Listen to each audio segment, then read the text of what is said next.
Throughout recorded history, mankind has dreamt of building the perfect society, an empire that might somehow satisfy the needs of every man. An ancient legend casts the shadows of one such society that is said to have existed long ago.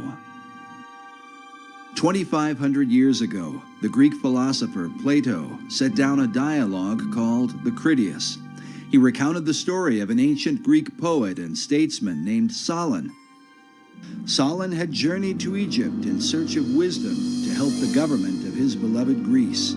The Greeks had been beset with factions and troubles, so Solon took counsel from the priests of the city of Sais.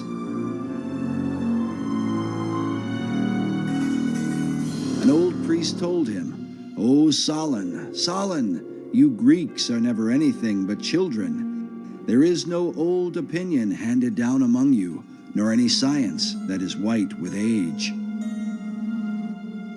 The old priest then proceeded to tell him the story of the lost city of Atlantis. In the centuries that would follow, scholars and researchers have debated whether Plato's Atlantis was intended to be an account of real history or simply an allegorical myth.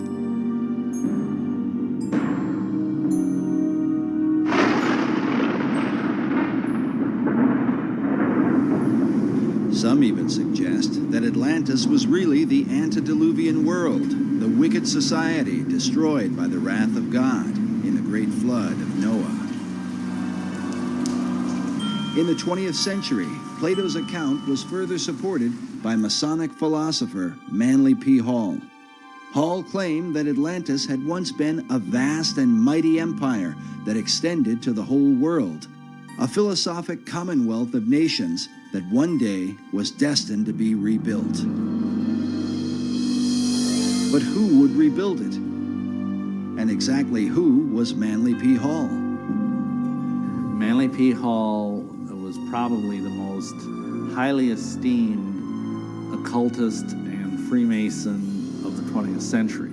He understood the secrets of the ages long before he ever joined the Masons. Was really the foremost authority on the occultist side of Freemasonry, the deep, dark side of Freemasonry, the one that most Masons never ascend to. I can't really think of anybody close to him. Manly P. Hall was one of the leading people within this whole other world that we talk about. Hall authored over 200 books and is said to have given some 8,000 lectures on ancient philosophy. He is perhaps most remembered for his contribution to the mysterious Brotherhood of Masonry. Upon his death in 1990, the Scottish Rite Journal, a Masonic publication, noted that he was often called, quote, Masonry's greatest philosopher. Among his teachings was that contained in Masonry and all the secret orders was the ancient wisdom of lost Atlantis. Hall wrote that for more than 3,000 years, secret societies had been laboring to create a background of knowledge necessary to the establishment of an enlightened democracy among the nations of the world. According to Hall, these societies could be traced back to ancient Egypt and had for centuries known of a secret place hidden from the eyes of common men, a place that would one day be revealed. In the 17th century, as settlers were colonizing the New World, Sir Francis Bacon, the leader of secret societies in England, set down his classic work, The New Atlantis. While archaeologists and treasure hunters have searched the globe looking for the lost continent, 400 years ago, Bacon, like many of his contemporaries, believed that Atlantis was America itself. Well, Bacon, to me, was really fundamental in the American colonizational scheme and its connection to the new Atlantis concept. He was trying to lay a foundation for what could be accomplished in the New World. While the Atlantis of Plato was a mighty empire known for the philosophy of its kings, Bacon would write of a nation governed by scientific achievement, filled with marvels and wonders never before seen. Bacon was talking about this new nation, talking about submarines, talking about unimaginable weapons of war, talking about flying machines and tall buildings. How did he come into possession of this knowledge? Did Francis Bacon outline the course of the New World before its time? And if so, by what power was he inspired to do so? While there are no states or cities that bear his name, his mysterious influence has compelled some to call him the real and true founder of America. His founding of America was really through other people who were following his work, following the program he'd laid out. Bacon was the head of Freemasonry and Rosicrucianism. He had a huge influence through being the chief of the Rosicrucian fraternity at the time. He had a huge influence on the birth of modern Freemasonry. And many of those Rosicrucians actually went into Freemasonry at that time to lift it up to its new level. And Freemasonry has a major influence on the founding of America.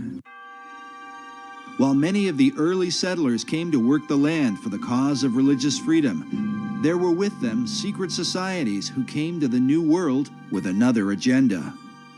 Secret societies came to America shortly after the Pilgrims arrived, and they were sent by a man named Sir Francis Bacon. You get this very strange mixture of people, many of whom understood even then the advantage, spiritually and otherwise, to having secret orders. Unless you understand the influence of the occult societies on the development of America, on the establishment of America, upon the course of America, why you get completely lost studying our history. And they were the ones through which this work was being put into operation in England, in Europe, and eventually in America and the world. So that America then could be used to lead the world into the philosophic empire. You understand that America was founded by Christians as a Christian nation. However, there were always those people on the other side who wanted to use America, use our military power and our financial power to establish enlightened democracies throughout the world and restore lost Atlantis. Yeah, maybe Bacon had it right. Maybe Atlantis is not something yet to occur, but maybe it's occurring right now in America. In his lifetime, Sir Francis Bacon referred to himself as the herald of a new age. He promoted a new universal order for the whole world. Can this be what early American founders referred to with the words Novus Ordo Seclorum, the new order of the ages? And does this vision affect America today? When our founders declared a new order of the ages, they were acting on an ancient hope that is meant to be fulfilled.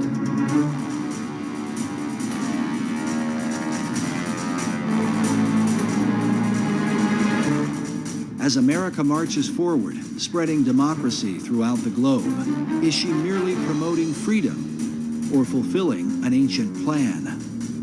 Is she following a course planned for centuries by men who believe she is chosen for a secret destiny?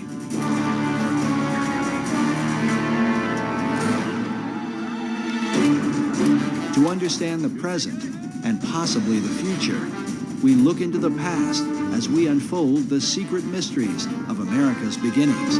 Can America be the new Atlantis?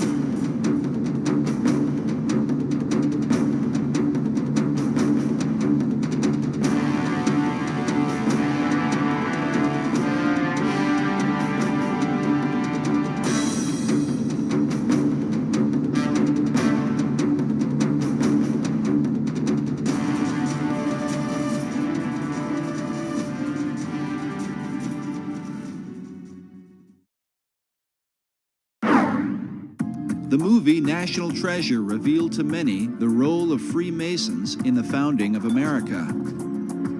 Often seen as a shadowy organization with hidden agendas, Masonry was portrayed in a positive light.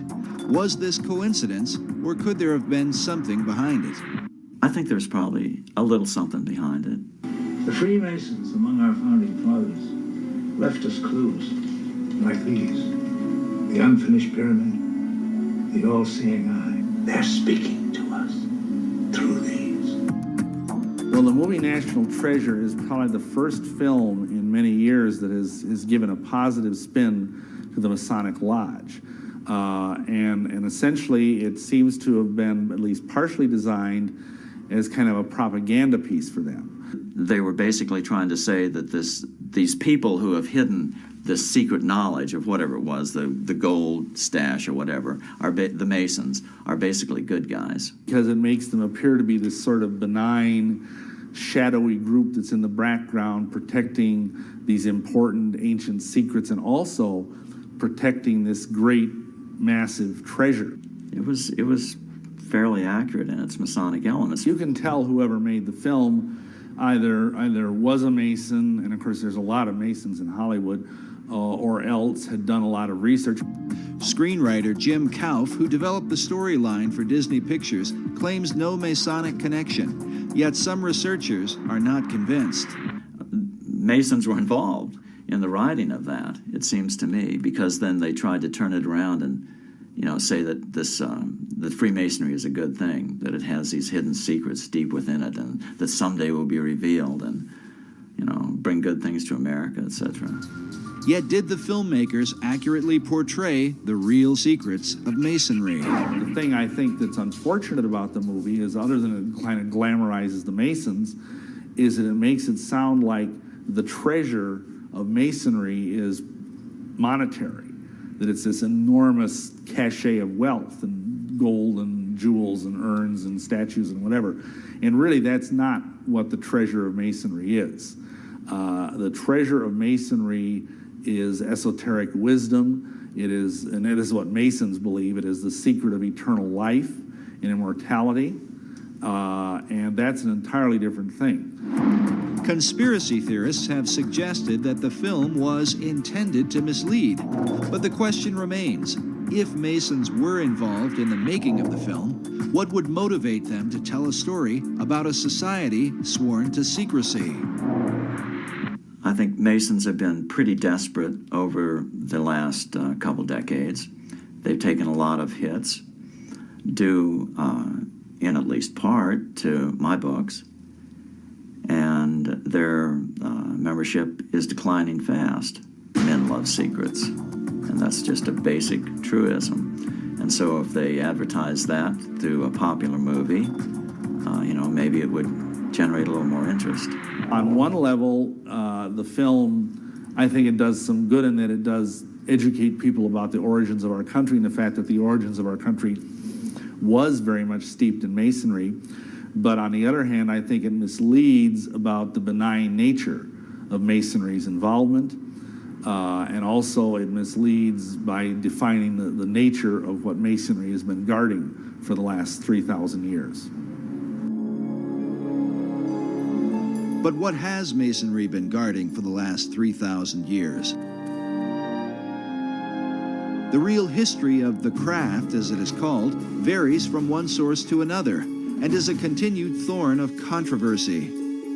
Masons claim biblical origins dating back to Tubal-Cain, the first craftsman, as well as Nimrod, who built the Tower of Babel and founded the ancient city of Babylon. King Solomon plays an important role, as Masons are said to have been the builders of the Great Temple in Jerusalem. No less important is the influence of Gnosticism, sometimes called the mother of Masonry.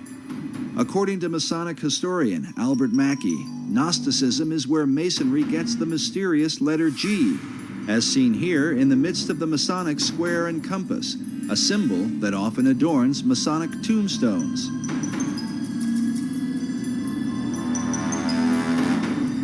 Known for rejecting the biblical Gospels, the Gnostics claim to be the real Christians, an issue the apostles spoke vehemently against in the New Testament. The Gnostic Gospels have been promoted by writers like Elaine Pagels and celebrities such as Jane Fonda. It was the Gnostic teachings that formed the heart of Dan Brown's blockbuster book, The Da Vinci Code. The Gnostics were known to express a humanistic view of Christ, a view they are said to have exploited for the purpose of justifying their debauchery of women. Hence the tales of Jesus and his alleged relationship with Mary Magdalene, a view often attributed to the Gnostics and repeated in Brown's controversial book.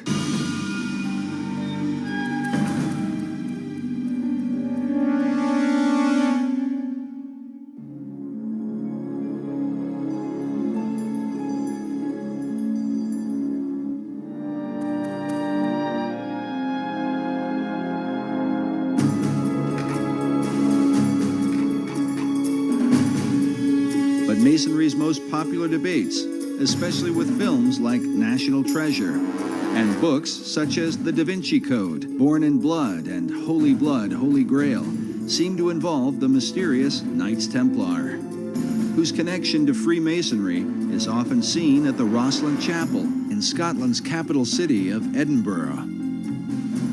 A place that not only reveals much about the Templars and Masonry, but within may be secrets to the founding of the New World.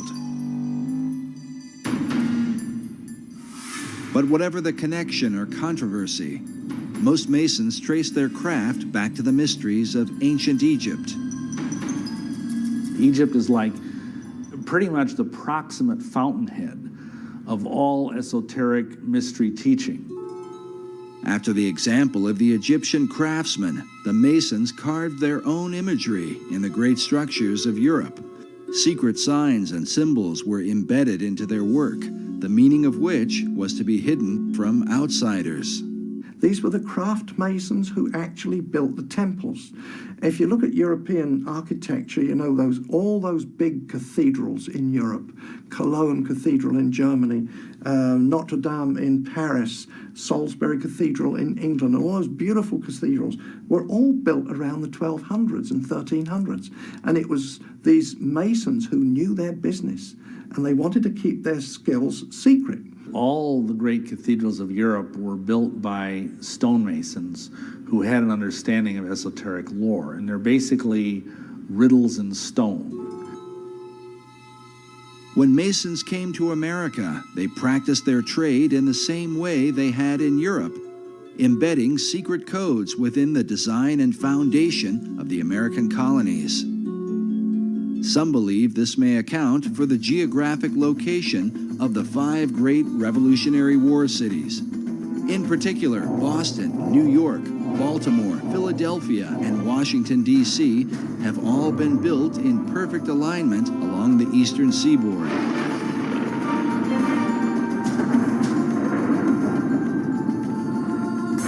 Researcher Jim Allison believes this alignment may be a part of something greater.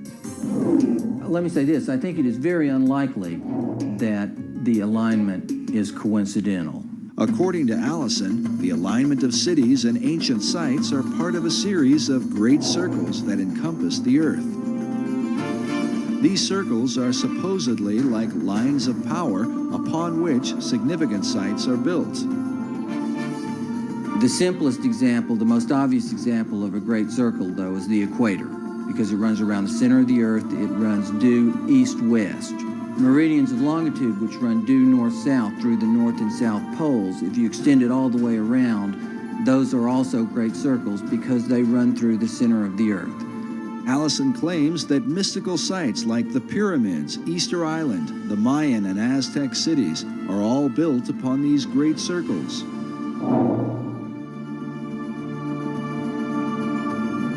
In addition, one of these great circles contains the 5 cities that date back to the era of the American Revolutionary War.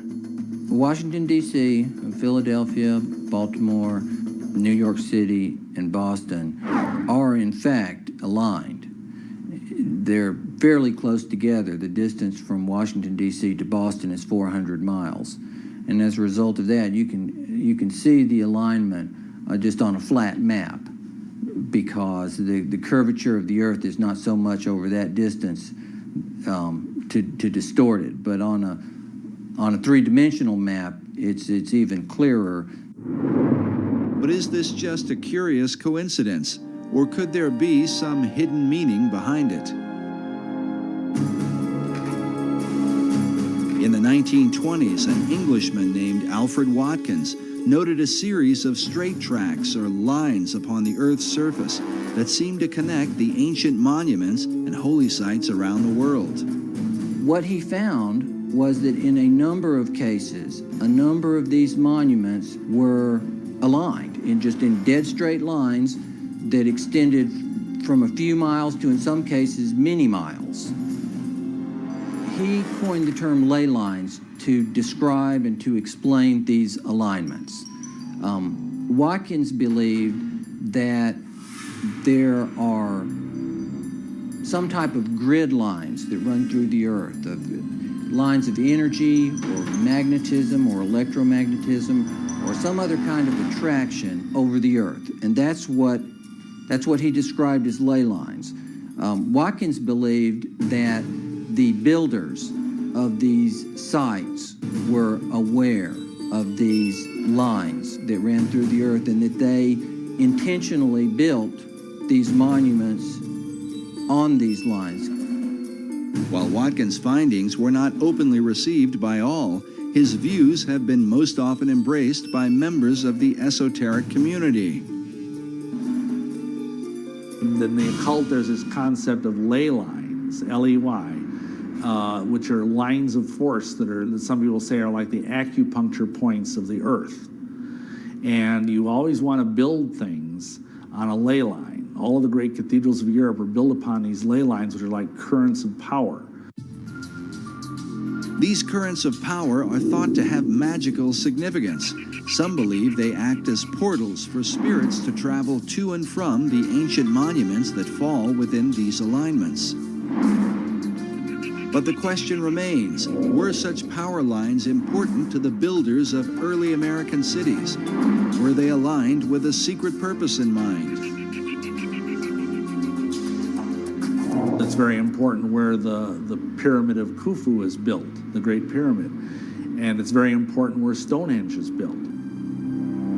There are several great circles that ancient monuments are aligned with.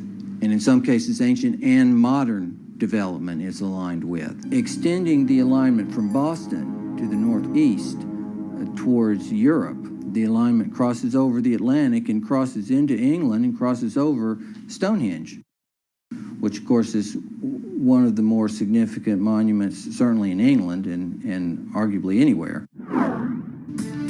Can it be coincidental that the early colonists built these 5 cities in perfect alignment with each other and in perfect alignment with Stonehenge? Allison admits that many of the ancient monuments are aligned on ley lines or great circles within a fraction of 1 degree, a distance that sometimes equals 15 or 20 miles. But in the link between the old world and the new, there is a 0 deviation between the 5 American cities and England's mysterious Stonehenge. According to Allison, they are perfectly aligned.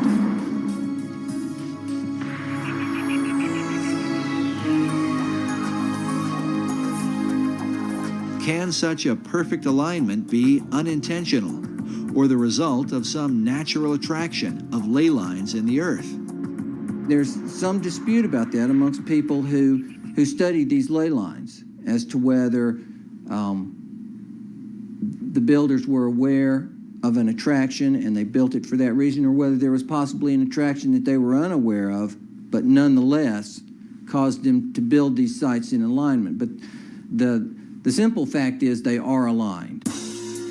But the evidence continues. America's capital city, Washington, D.C., is said to be positioned on the 77th meridian west, considered a sacred location referred to as God's longitude.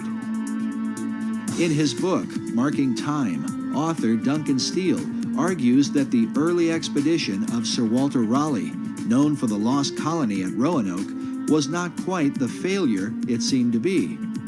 Raleigh's intent, according to Steele, was not really to establish a colony, but rather to capture God's longitude by locating the 77th meridian. The goal of the occultist who understands these concepts is to have things exist within the sacred harmonies of the earth. And if indeed they believed that the 77th meridian was somehow very sacred, then it would be incredibly important for them to plant their flag there. In Washington, D.C. is even found Meridian Hill, said to mark the precise location of the sacred longitude. Raleigh himself was a member of Bacon's secret society in England. Was he sent on a mystical journey so that America might be designed according to esoteric principles from the beginning? And how many others came ashore as a result of the Baconian influence? The Rosicrucians came ashore very early on in the founding of the New World. The Masons were also there from the beginning. And I think from very early on, this if you will, cartel, this occult cartel of various groups, basically had it as their goal to establish a society on this continent that was wholly given over to esoteric goals.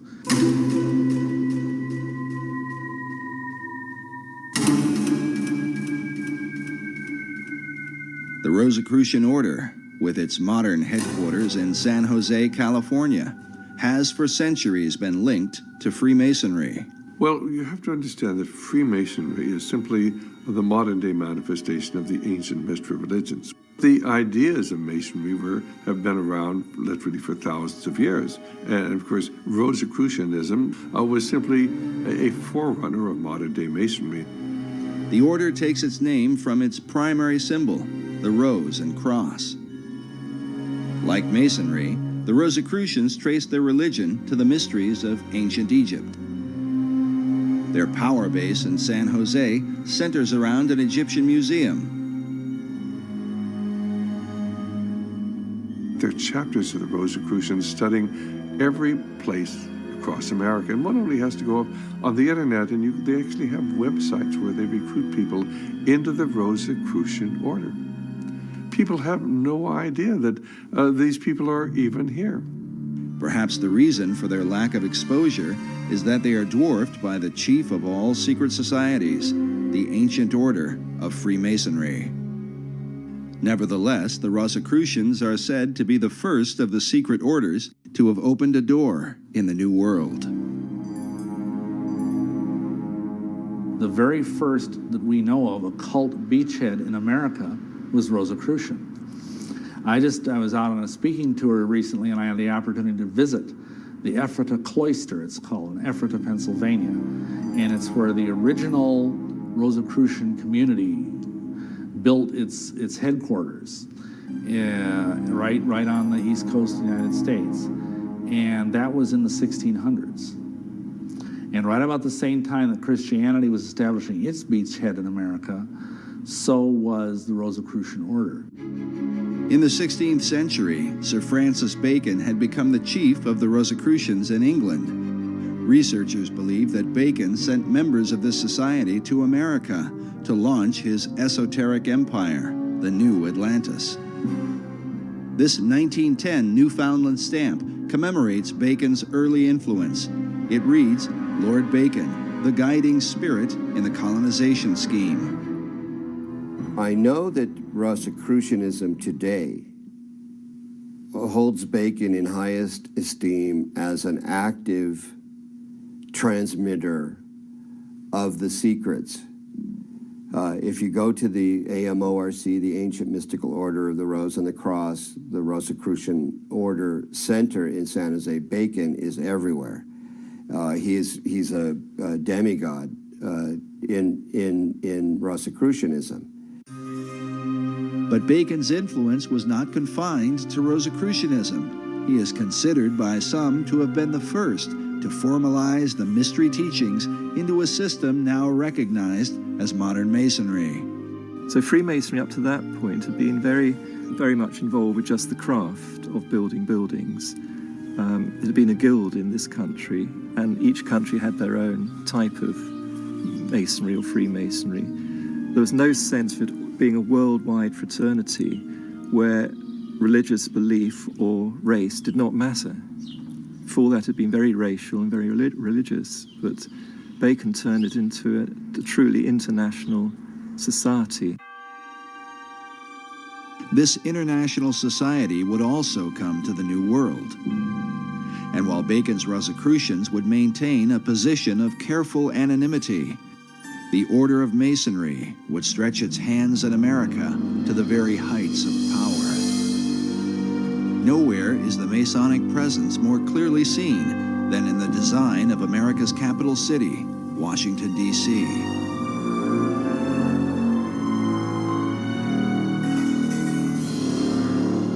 Yes, Washington, D.C. is completely based on Masonic architecture. The whole architecture is laid out in an occult manner with Masonic symbology. Every major building in Washington, D.C. has a Masonic plaque on it. I mean, the Masons have permeated, and the other secret societies have permeated our society since the very beginning. In his book, The Secret Architecture of Our Nation's Capital, author David Oveson confirms the esoteric influence of Masonry in the design and building of Washington, D.C. Oveson reveals the occult ceremonies surrounding the laying of the city's cornerstone, a ritual that involved the father of the nation, George Washington.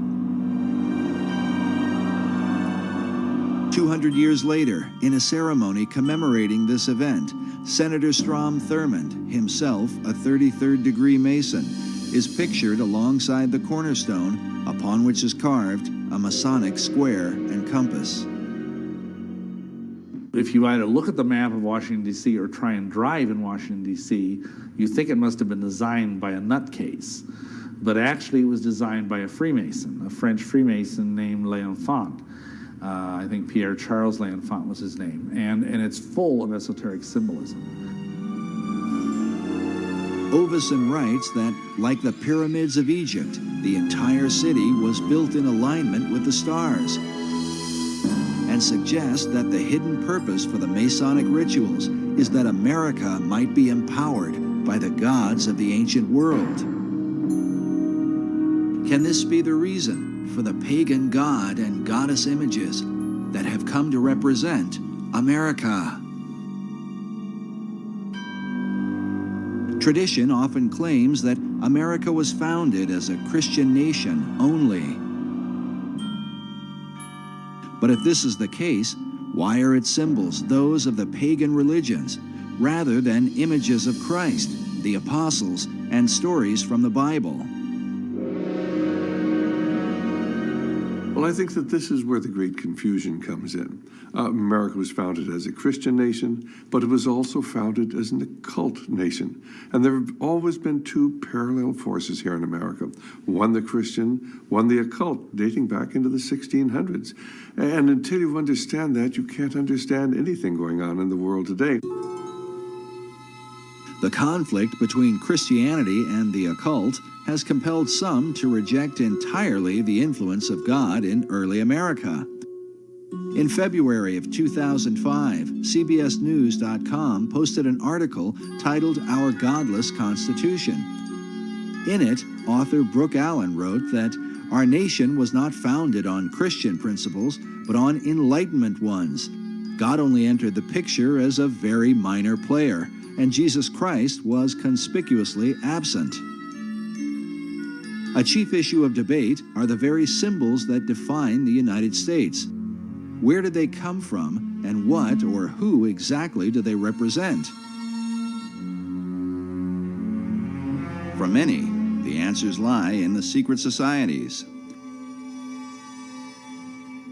I mean, you can see their influence on the back of the Great Seal of the United States, where in 1782, they put on a pyramid capped by an all-seeing eye with the slogan beneath, Novus Ordo Seclorum, the new secular order of the world. That was in 1782. It was put on the back of the Great Seal of the United States, hidden there until about 1935, when it was taken off the back of the Great Seal of the United States and put on the back of the American dollar bill, where it is today, symbolizing the influence of the secret societies on America. And you know, there are some of our Christian ministries that want to tell you that occult symbol is a Christian symbol. It just goes to show how effectively the Christians have been misled. And they've been misled intentionally by people who've infiltrated the Christian movement and have told them, oh, this is a Christian symbol. Well, where in Christian symbology do you come up with a pyramid?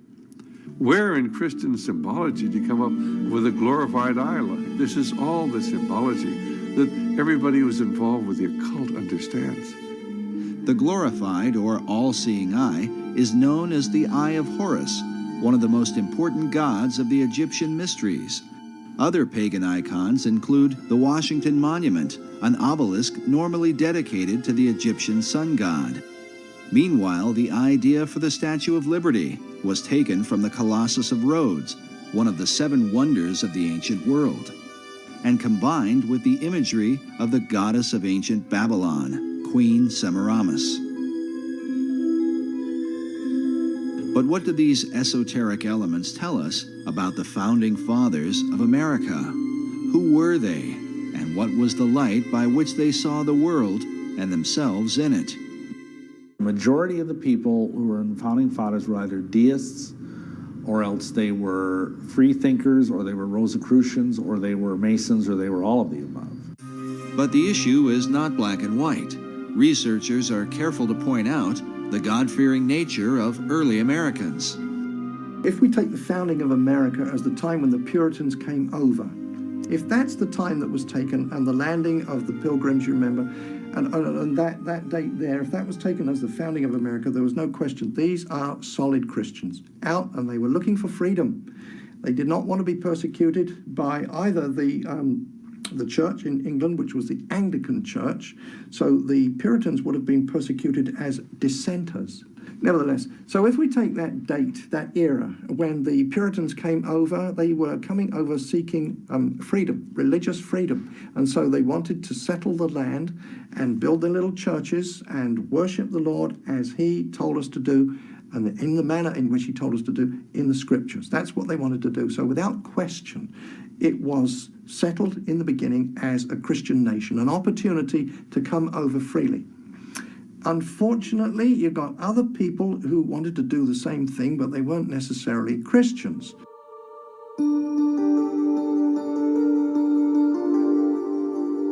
By far, the chief source of contention is the involvement of the Founding Fathers with secret societies, namely Freemasonry. Certainly at the time when the Declaration of Independence was signed, many of these people were involved in Masonry, no question at all about it. But it wasn't because they were dedicated to the esoteric principles of Masonry. Many of these people were strong Christians. In America, initially, the men that were elected, I believe 90% of them were all God-fearing men. People, on the esoteric side want to say, oh, this was a Masonic country. And there's an element of truth in that, because certainly there were many Masons, once America was established, who were working in key positions. I believe the truth is somewhere in between, as it usually is, the two extremes. It's a timeless struggle. Both sides of this power struggle are in full play. The sides of the secret societies, trying to push forth the new Atlantis. And so it doesn't surprise me that most of these men in the Continental Congress or the signings of the Declaration of Independence were Masons or whatever. That doesn't surprise me. It doesn't even bother me, because I know that underneath them is a vast horde of people that were biblical Christians. Masonry's history with America is filled with both mystery and controversy. Because of its secrecy, and because its members are bound by terrible blood oaths, Masons are reluctant to come forward with testimony. It's a secret society. It has always been a secret society. And to reveal anything about these secret societies ensures your death. And people who've tried to expose Masonry, even to this very day, risk their lives in doing it. Yet from the shadows, some light appears. When you actually go into Masonry, and the first 3 degrees, why you promise that if you are ever reveal any of the secrets of Masonry in the 1st degree, why you'll have your tongue cut out and you'll be buried in the sands of the sea up to the level of your neck at the level of low tide. And at the 2nd degree, I believe they cut out your heart. And the 3rd degree, they're going to cut out your entrails and burn them.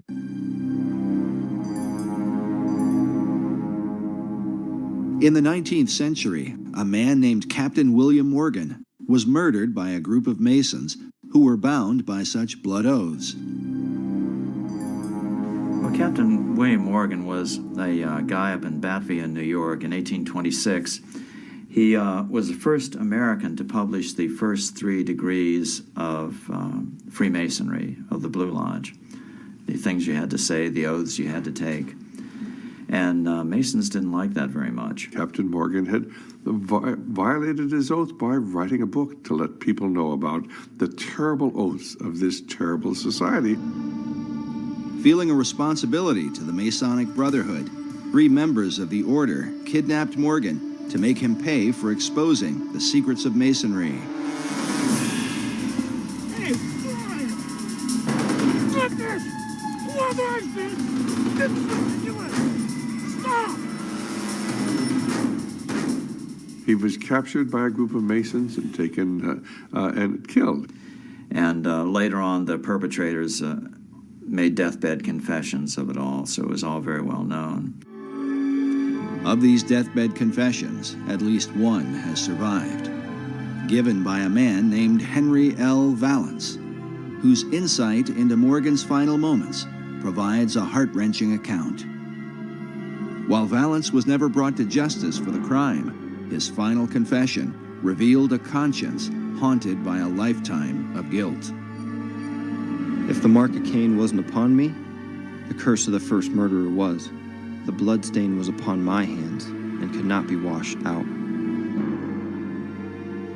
Valance revealed how a council of 8 Masons had condemned William Morgan to death. Council. They made a decision and decided your fate. Are you ready to pay for your betrayal? Talk to me, man. I've done what was right. And how Morgan had pleaded for his life on behalf of his wife and children. He commenced wringing his hands and talking of his wife and children, the recollections of whom in that awful hour terribly affected him. Please, my children, my wife. His wife, he had said, was young and inexperienced, and his children were but infants. You should have thought about that before you turned us in, before you wrote the book. May God have mercy on your children, because we will not have mercy on you.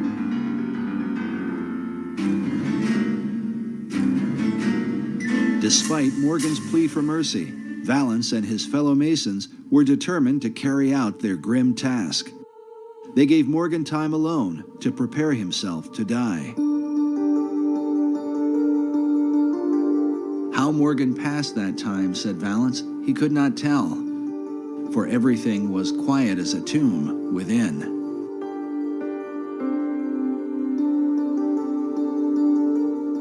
When they returned, they bound his hands and led him away to the awful fate they had prepared for him.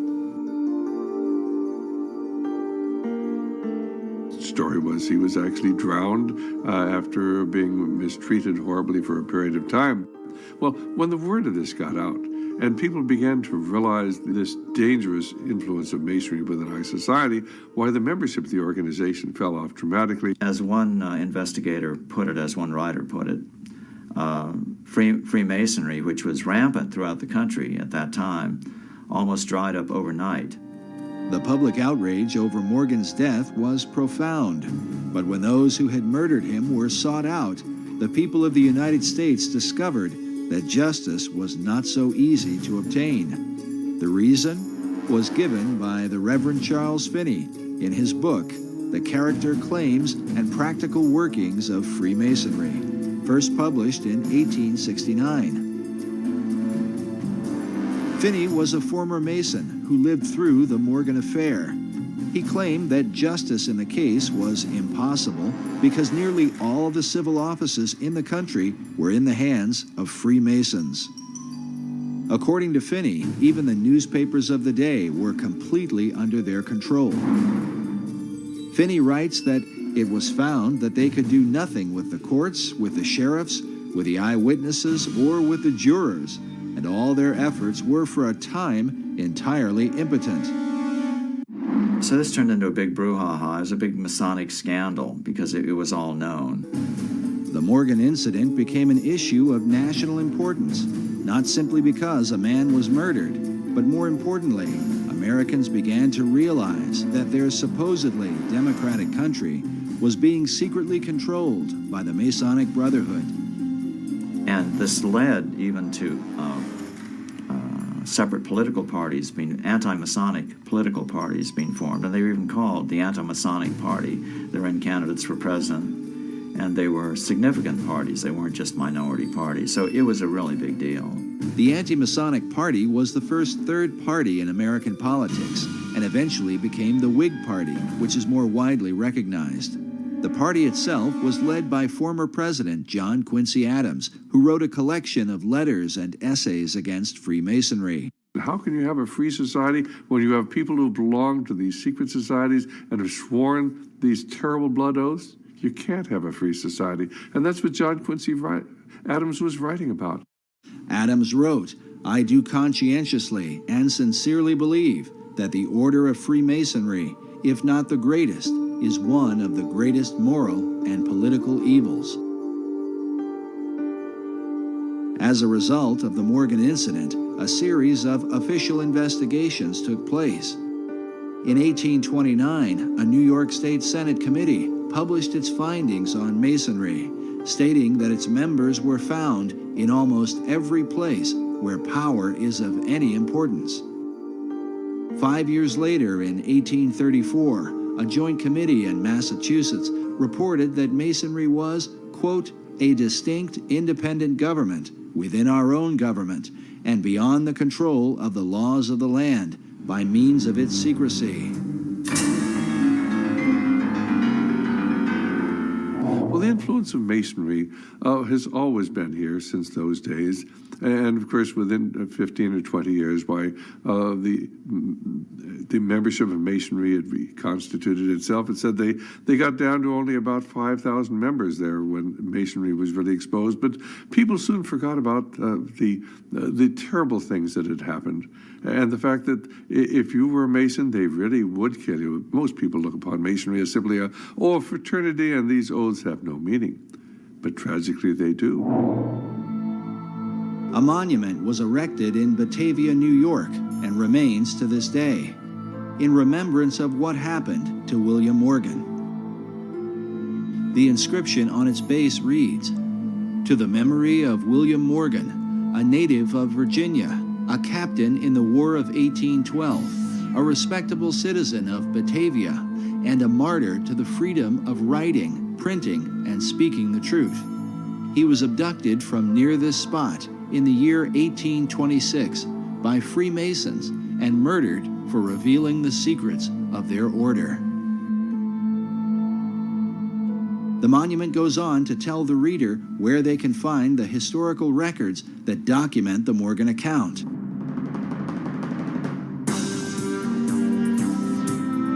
Why would the citizens of Batavia have gone to this length? Crimes are committed every day, and people sometimes murdered. Why draw attention to William Morgan? Did they desire to warn future generations? Was it because the people of that time recognized, as Charles Finney asserts in his book, that America was being controlled by Masons from behind the scenes? But for what cause? For greed, power? Or is the answer most likely found in the Great Atlantean Plan?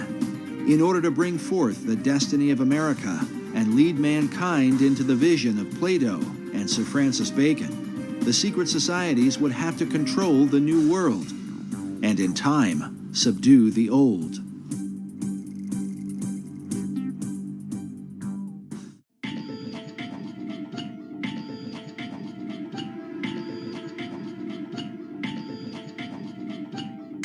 But how to bring about this utopian empire? In his writings, Sir Francis Bacon called for a universal reformation of the whole wide world. To bring about this reform, some believe the secret societies launched a world revolution. People do not understand that our revolution was the first in a series of revolutions that began in 1776 and extended right up until the Cuban Revolution in 1959 when Fidel Castro came to power. And this is a series of revolutions to transform the world. While most Americans did not fight the War of Independence for the cause of global revolution, it is undeniable that secret societies played an important role and that many of America's founders were Freemasons. Many of them were Masons, but they were into Masonry because, of course, this was the only way that they could protect themselves. This was the only way they could keep from being found out. So they were plotting a revolution. They had to have a means of maintaining their secrecy. I think Masonry was in fact used as a built-in network, a secret network in which to foment the American Revolution.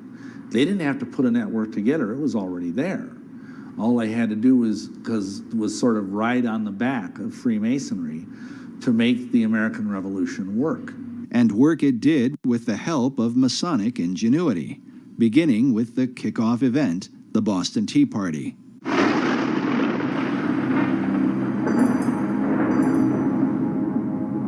And what was the Boston Tea Party?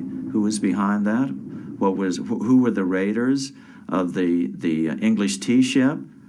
Admittedly, at this point, it was the Masonic Lodge in Boston. They were all Masons. It was the Masons wanting to implement this revolution. The leader of the men who dressed up like Indians and threw the tea into Boston Harbor was the legendary Paul Revere, whose famous ride would alert Americans that the British were coming.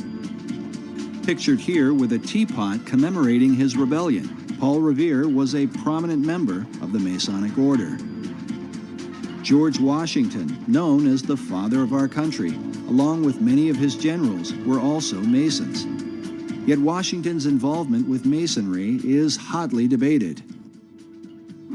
Our information is that he did not do anything with the Masonic Lodge for the last 30 years of his life.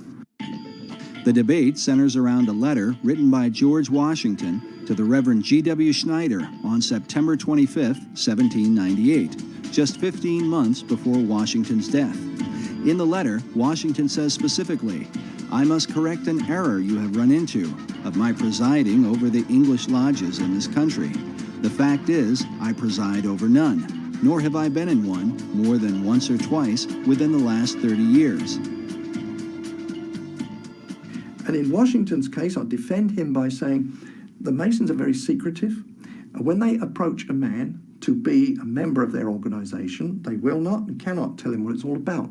But what they can do is to say, well, you see, there were all these famous people. They were Freemasons, and they can name off the kings.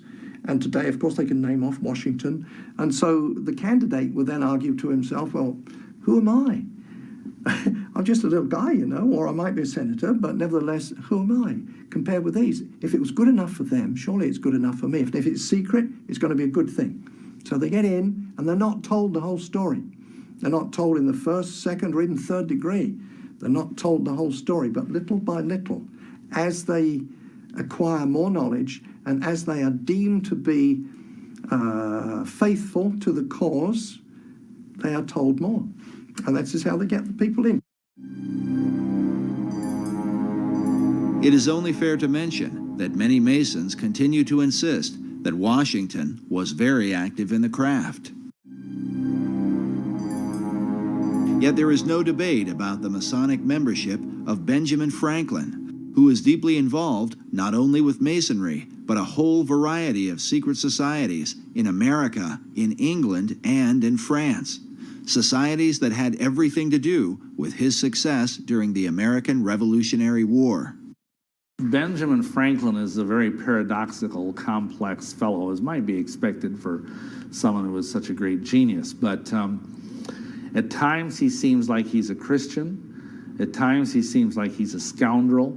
At times it seems like he's a Luciferian, and at times it seems like he's a Rosicrucian. He was a a strange character, Benjamin Franklin, a sort of a shuttle diplomat between Philadelphia and Paris and London, England. He was, of course, an ambassador in Europe, and when he was over in Europe, he became a member of a group called the Hellfire Club, which was a kind of pseudo-satanic organization in 1700s. It was founded by an English nobleman named Francis Dashwood, and it basically existed as a place where men could gather and have orgies and worship the devil and basically get loaded and do whatever they wanted, under the guise of it being a satanic society. The Hellfire Club was a part of the so-called gentlemen's clubs of 17th and 18th century England. While the debauched behavior of these groups was initially tolerated, once they began to dabble in satanic rituals, they were forced to go underground, literally. Hellfire Club, as a matter of fact, I used to live quite near that place. It's on the west side of London, at a place called West Wickham. It's a hill. It's a chalk hill, now of course covered in grass, and on the top of that chalk hill is a church. On the top of the church there's a golden ball. There's a cross on top of that. Now that's a Christian church, but inside the hill is a cave. Often those chalk hills, they do have caves inside them. It's the way they're formed.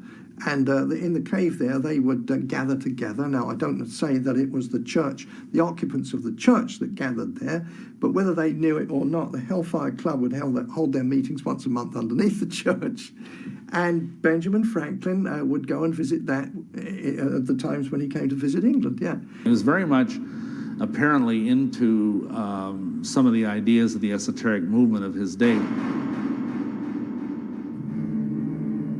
A book on witchcraft, magic, and the supernatural claims that Benjamin Franklin often came to Sir Francis Dashwood for information on the occult. Dashwood himself was said to be a Rosicrucian and leading member of the secret orders. In this portrait, we see a young Francis Dashwood with his hand posed in a fist-like position. In Masonry, this hand signal is known as the lion's paw and is used in Masonic ritual. Among Satanists, however, this same gesture is said to be called the devil's claw. While it cannot be said how deeply involved Franklin was with the occult, the Hellfire focus on drinking and debauching women would certainly have agreed with his character. He was very famous for being a ladies' man. He was very much a playboy, which of course would be contrary to being a devout Christian. The Hellfire Club had great disdain for Christianity. In fact, they did not call themselves Hellfire, but rather the monks of Medmenham Abbey. Such parody was the influence of a French priest named Francois Rabelais, condemned as a heretic for writing a series of perverse comedies called Gargantua and Pantagruel. In them, Rabelais mocked religion, glorified immorality, and defended man's right to pursue without restraint the desires of his own will. Adopting his philosophy, the Hellfire motto was, "Do what thou wilt shall be the whole of the law." Could this have been what attracted Franklin to the group? An opportunity to escape the puritanical tendencies of America, while in England to pursue lusty desires that would have been openly condemned by his fellow countrymen, at least at that time. But more than a century later, the Hellfire motto would be adopted by British occultist Aleister Crowley, who was often called the wickedest man in the world. Like Francis Dashwood and the Hellfire members, Crowley took part in satanic rituals, most famously at his Abbey Thelema in Sicily, a name taken from Francois Rabelais' anti-Christian parodies. Crowley's hatred for Christianity was so intense, he often referred to himself as the Beast of the Apocalypse from the Book of Revelation. He was a Freemason and a Rosicrucian who made Do What Thou Wilt famous through the 20th century, with followers like L. Ron Hubbard, the founder of Scientology, Harvard professor and drug guru Timothy Leary, and even Beatles founder John Lennon. Crowley is often credited with sparking the 1960s cultural revolution, the do-your-own-thing mentality dedicated to sex, drugs, and rock and roll. What could be called the modern legacy of men like Franklin, Dashwood, and the Hellfire Club.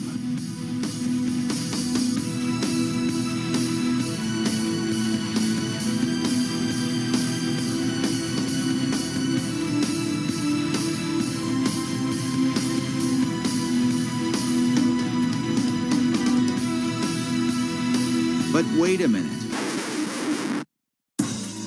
Obviously, it cannot be said that Franklin's involvement with the Hellfire Club is to be fully equated with the often crazed activities of a man like Crowley or even Timothy Leary.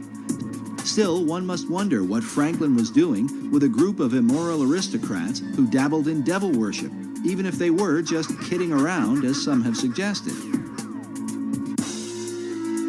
Is it likely that this legendary founder of America, the man who discovered electricity, invented the bifocals, and co-authored the Declaration of Independence, simply spent his time in England getting drunk and seducing women? Franklin was known to be a crafty fellow. Could his dealings with Dashwood and the Hellfire Club have somehow been a part of a greater agenda? After all, Sir Francis Dashwood was no ordinary drunken rake. He also happened to be a member of the British Parliament and was a close friend and advisor to King George III, the man the American colonists would rebel against. The Hellfire Club itself were made up of English nobility, some of whom held high offices in the king's government. Was it mere coincidence that these men, close friends of Franklin, just happened to be in power when the British were defeated? In his book, The Occult Conspiracy, author Michael Howard chronicles how Benjamin Franklin came to England in 1758 to discuss the future of the American colonies with Sir Francis Dashwood. Meanwhile, British historian Richard Deacon, in his History of the British Secret Service, claims that Dashwood's Hellfire Club functioned as a center of English espionage. Because of Franklin's many clandestine activities, some involving a British double agent named Edward Bancroft, Deacon and fellow historian Professor Cecil B. Curry speculate that Ben Franklin may have been a covert spy for the British government, known either as Number 72 or with the code name Moses. But was Franklin working for the British? Or were secret powers within the king's own government working with Franklin for the ancient plan of all secret societies, the New Atlantis? Why would British intelligence refer to Benjamin Franklin as Moses? Normally, enemies are given names like Carlos the Jackal or the Butcher of Baghdad. But Moses? Was the name itself a kind of cipher or secret code? Had they already determined that as Moses led the children of Israel from the bondage of Egypt, so Franklin would lead the American colonies to freedom from King George? Could this be why Benjamin Franklin's initial design for the Great Seal of the United States was that of Moses, standing on the shoreline of the Red Sea as the waters destroyed Pharaoh and his army, with the motto, "Rebellion to tyrants is obedience to God"? Coincidence? Maybe. Yet in his book, America's Secret Destiny, author Robert Hieronymus, whose doctrinal thesis on the reverse of the Great Seal has been used by the White House, the State Department, and the Department of the Interior, makes the comment that Franklin's design for the seal represented, quote, how he viewed America's birth and destiny. Did Franklin really see himself as Moses, defeating King George, the colonial pharaoh, with the help of Dashwood and the Hellfire Club? An alarming theory. But for British intelligence to undermine King George on behalf of a secret agenda should not be terribly surprising, at least not to the modern American. Consider the conflict between President John F. Kennedy and the CIA during the Bay of Pigs invasion. The CIA reportedly lied to the president on behalf of their secret agenda involving an assassination attempt on Fidel Castro, something that would later lead to the Cuban Missile Crisis. JFK was so surprised at their power, believing it to be a threat to the American people, he vowed to shatter the CIA into 1,000 pieces. Or what about the Iran-Contra affair, where President Ronald Reagan stated emphatically that the U.S. was not providing arms to Iran in exchange for hostages being held by pro-Iranian terror groups? In spite of the wildly speculative and false stories about arms for hostages and alleged ransom payments, we did not, repeat, did not trade weapons or anything else for hostages. But Reagan soon returned with an apology once he learned that, yes, the U.S. was illegally selling arms to Iran, an enemy country. The profits from the sales were then being used to finance a secret CIA operation involving the Contras in Nicaragua. As with JFK, Reagan claimed that he had been manipulated and lied to by secret powers within the intelligence community. Is going on that had been kept from me in various covert Mr. operations. President, did they deceive you? You didn't answer whether Poindexter and North deceived you. Presidents Reagan and Kennedy were humiliated at being the most powerful men in the world who were unaware of what the hidden powers in their own government were up to. Well, at least in the case of Kennedy. It was later revealed that President Reagan knew more about the covert actions of the intelligence community than he had let on. After all, his vice president, George Bush Sr., was the former head of the CIA and a member of an elite secret society known as the Skull and Bones. Some find it interesting that while in office, President Reagan was made an honorary 33rd degree Mason. Since then, America's presidents have all been members of secret orders, including Skull and Bonesman George W. Bush, whose war on terror is said by some to have sparked the beginnings of World War III. Bush claimed it was the CIA who provided the information about weapons of mass destruction that ultimately led to the war in Iraq.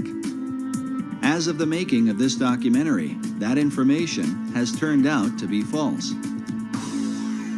An intelligence error? Maybe. Or perhaps the same powers that were working in the days of Benjamin Franklin have never really ceased to function. Is it just a coincidence that the war on terror has provided the opportunity to spread democracy to all the world? And this is what people don't understand, as our president talks about how we want to bring democracy to all these countries of the world. Well, why doesn't he want to bring a republic to these countries? We were a republic. We were never a democracy. It is only the people from the mystery religions and the secret societies who are pushing this idea of world democracy, or this combination of enlightened nations, enlightened democracies to rule the world. As incredible as it may seem, there are really people who believe that. They're working full-time to accomplish that goal. And until you understand that they are the primary force behind the wars of this last century and World War III, which we are entering into today, unless they understand that the whole idea is to create this reestablishment of what they believe is lost Atlantis, this wonderful utopian society that they believe existed eons ago. Anybody who studied the history of America knows we were not established as a democracy. Our founding fathers didn't believe in democracy. They wanted a republic, a government of law, not the democracy, which is what the secret societies have been working for well over 3,000 years. Could this be the secret behind what's happening in the world today? And was this the underlying motive in the war for American independence? To wrestle the new world from the power of the old, that it might in time be used to bring forth the great Atlantean plan envisioned by Sir Francis Bacon. Benjamin Franklin certainly knew the works of Francis Bacon. and all the ethics and things that he was trying to establish. Bacon was a man that Benjamin Franklin had much in common with. Both men were the leading scientists of their time. Both men were involved in printing, and both men published works that helped to transform the people of their generation. Both men developed their own system of ciphers and secret codes, which they used for intelligence purposes during wartime. And both men were deeply involved in the Masonic and Rosicrucian movements of their day. Franklin was a member of Masonic and secret orders in America, in England, and in France, the three countries involved in the American Revolution. But some researchers argue that his influence in France truly demonstrates his loyalty to a plan that looked beyond America, to a global revolution. He was the master of the Lodge of the Nine Sisters, Neuchoir, the Lodge of the Nine Sisters right in Paris, and that's where the revolution started, incidentally. So he was lodge master there every time he visited the place. He, as so many young people, very intelligent people, really believed that man could create a better society without being totally reliant upon God. And of course, we know that eventually he went to France, and he was, when he was in France as the American ambassador to France, he was instrumental in pushing these ideas that led to the French Revolution. Franklin went to France to convince King Louis XVI to finance the American Revolution. But in the process, Franklin was preaching radical ideas that would later on inspire the French to overthrow Louis, the very monarch who had helped to pay for the founding of America.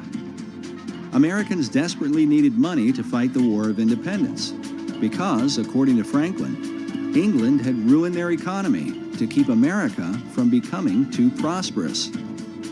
When he was ambassador to England, the Bank of England said, how come America, the representatives of the Bank of England said, how come America is getting so rich?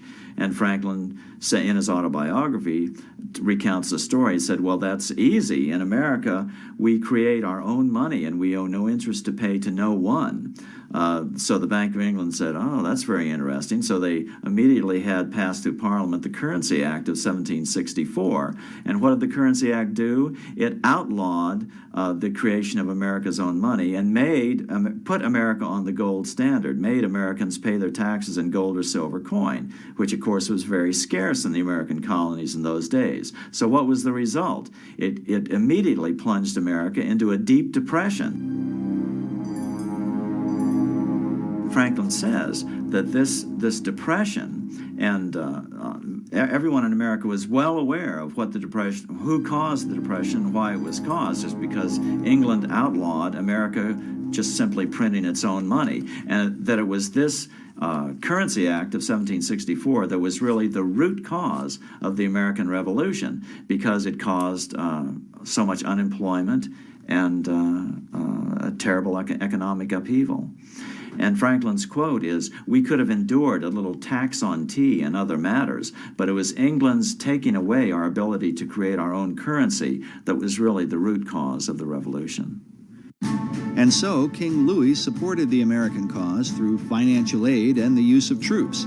But some years later, many of the French soldiers who fought for America would return to France to fight the French Revolution. Among their leaders would be an American hero, the Marquis de Lafayette, who served alongside George Washington. Lafayette was also a Freemason and close acquaintance of Benjamin Franklin, the man who seemed to be the friend of nearly all the revolutionaries of the day. It was Benjamin Franklin who initiated Voltaire himself in 1778. He could then brag and say, oh, Voltaire was a Mason. Ooh. People would say, if it's good enough for him, it must be good enough for me. I don't know what it's all about, but it sounds like a good thing. While the writings of Voltaire inspired the French revolutionaries, Americans were compelled by another of Franklin's close friends, Thomas Paine. Thomas Paine was a member of the Lunar Society. Benjamin Franklin would go and meet with them, yeah. Anyway, he recognized in Thomas Paine that the fellow was, he was pretty good at writing. And so he brought him back with him to Philadelphia. And he wrote the pamphlets that started the revolution in America. It was a little booklet called Common Sense. Thomas Paine wrote that, and it was kind of inciting people to war against King George III. With the help of Paine and his fellow Masons, Franklin worked to create the revolutionary mentality among the colonies. Yes, Franklin developed the concept of the virtuous revolution. The thought of revolting against a monarch amongst European people was absolutely anathema. It went totally against the European mindset of the divine right of kings, where government is of God, kings are appointed by God, and so the virtuous revolution was something really different. But not all Masons went along with Franklin's ideas, like the man known as the Great American Trader, Benedict Arnold, also a Mason who chose to side with the British during the war.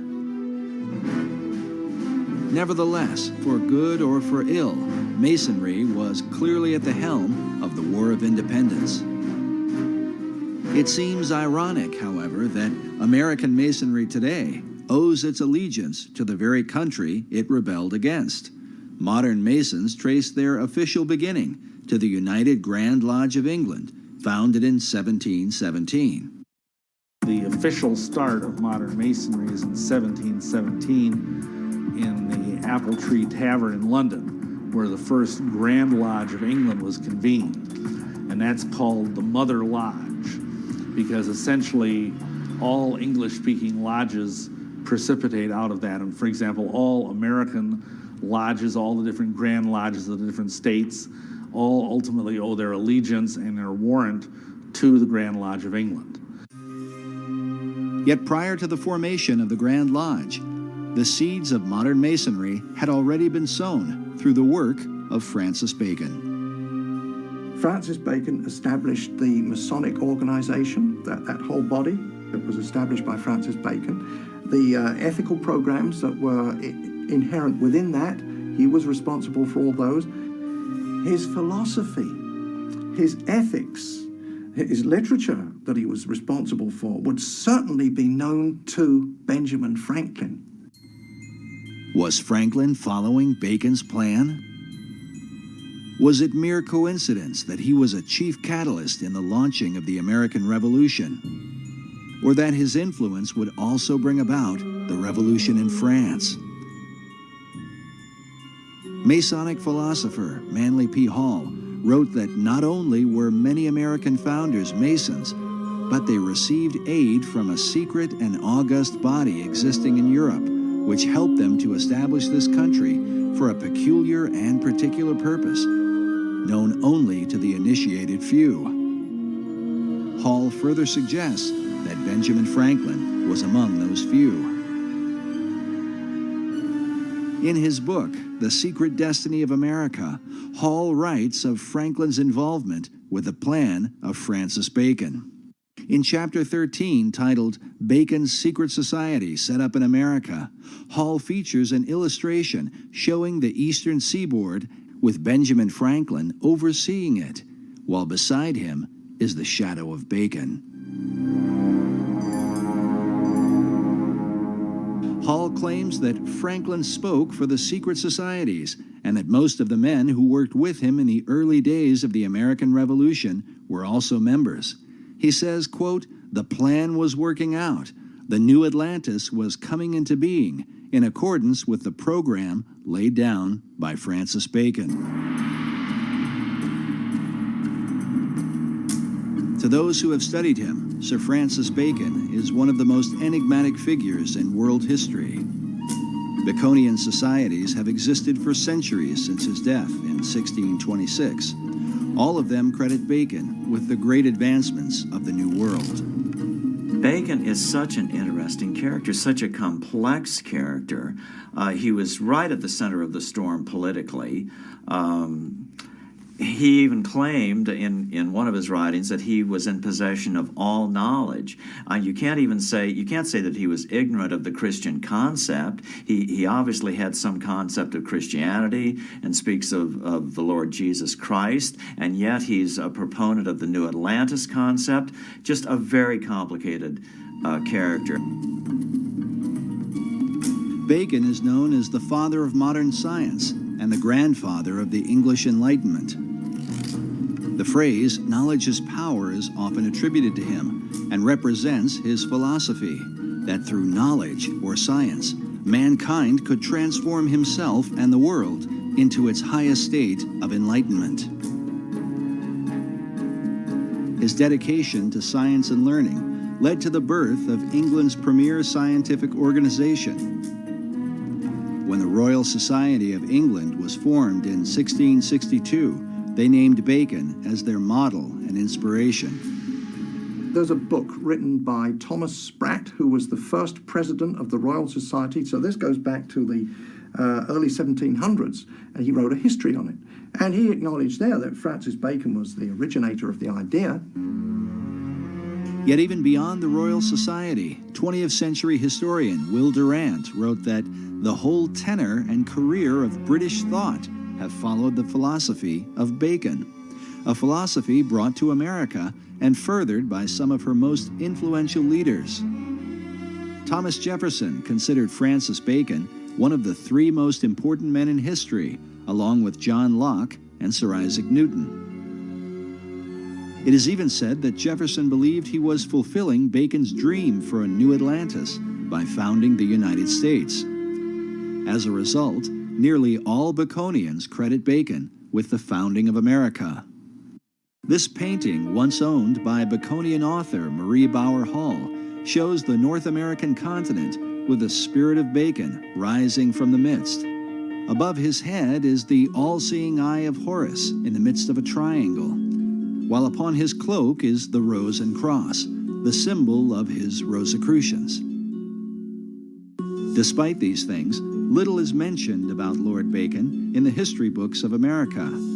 There are no states, cities, towns, or schools named after him, which begs the question, other than Benjamin Franklin and Thomas Jefferson, which of the founding fathers did he really influence?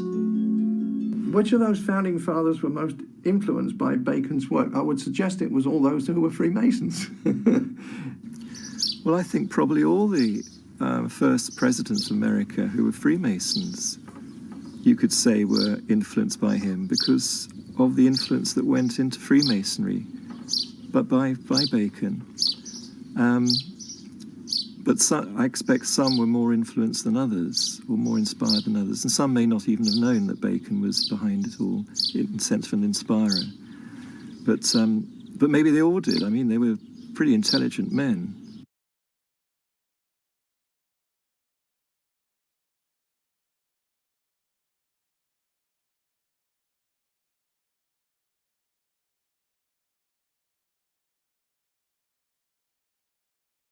Freemasonry.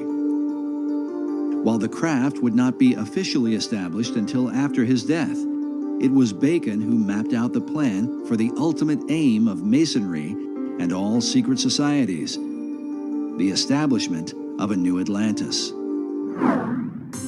Peter Dawkins is the founder and president of the Francis Bacon Research Trust in England. He has dedicated more than 33 years to the study of Bacon, having written some 14 books about him, with titles such as Building Paradise and Francis Bacon, Herald of the New Age. My research into the life and work of Francis Bacon and all those connected with him, which also takes me back into the wisdom traditions, which I'm very interested in, and into also things like the founding of America, the spread of modern science, and many other fascinating subjects. It's like a gateway into a huge wealth of information and knowledge for today. Dawkins' work is supported by the Pro-Grand Master of English Masonry, the Marquis de Northampton. The Grand Master in England is Prince Edward, the Duke of Kent. Because he is a member of the royal family, Masonry allows Prince Edward to appoint someone to act in his place. As such, the Pro-Grand Master, Lord Northampton, is the acting head of all British Freemasonry. While he declined to be interviewed for this documentary, in his correspondence with our producer, he made it clear that he supports Dawkins' research and considers him an expert on Sir Francis Bacon. This is significant because the Northampton legacy dates back to the time of Bacon and Queen Elizabeth I.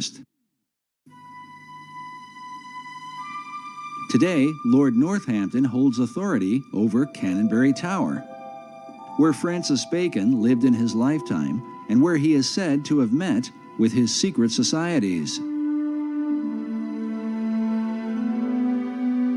It's a fascinating building, and quite a lot of it's still left. It was once a big mansion house, and there's one wing of it left, and also a tower, which was at the end of another wing, which has disappeared. And this tower is known as Canonbury Tower.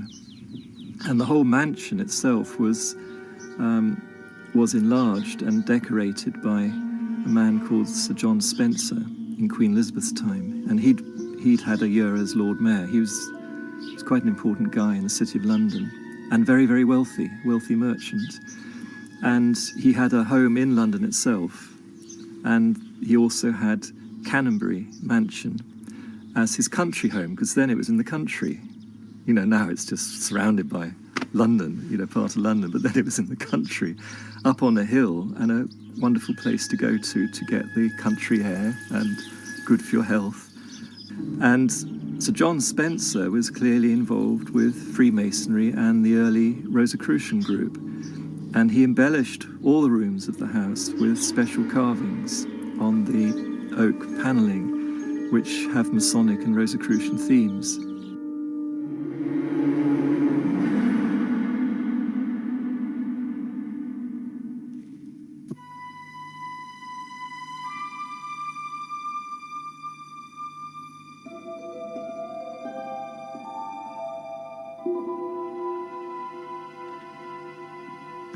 And particularly the fireplaces are done very, very carefully and specially.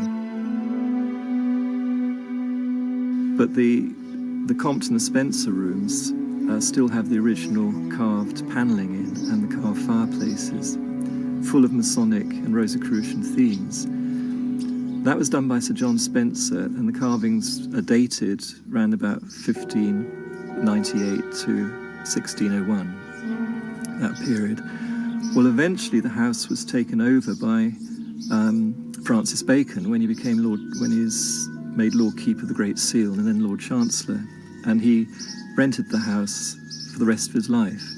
And it's during this time that what's called the Invisible College was founded, and many other things were done, and he's known to have carried out scientific experiments there.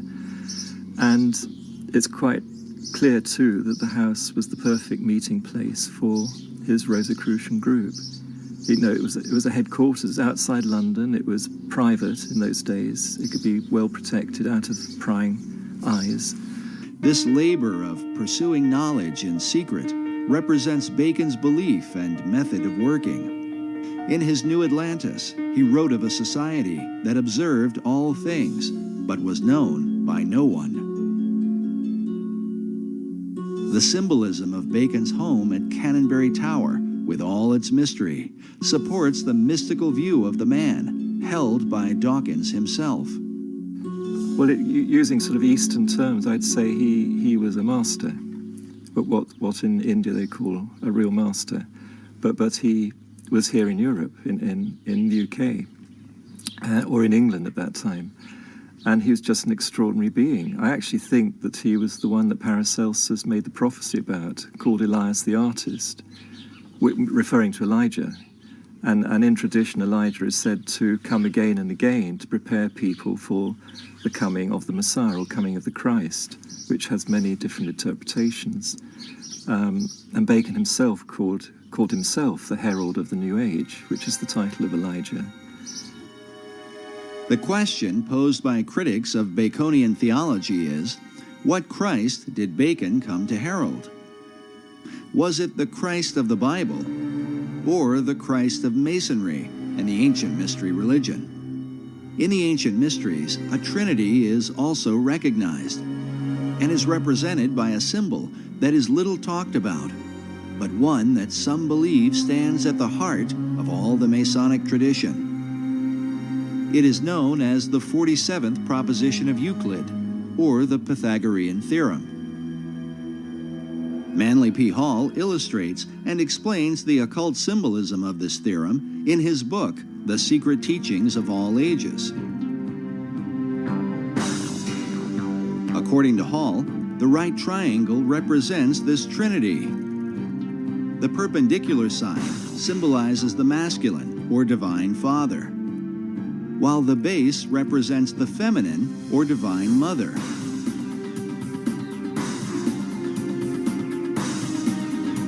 Finally, the hypotenuse is looked upon as the offspring of them both, the divine child, who is sometimes called the Masonic Christ. Was this what Bacon came to herald? A Christ that delivers man through knowledge or science? According to Peter Dawkins, Bacon's desire was to deliver mankind from the fall he had suffered in the Garden of Eden, to restore him to paradise through what he called the 6 days' work. So he always believed that as man was made in the image of God, as the Bible says, therefore we should imitate what God does. All his work imitates what he's learned from the Bible and from the interpretations of the Bible.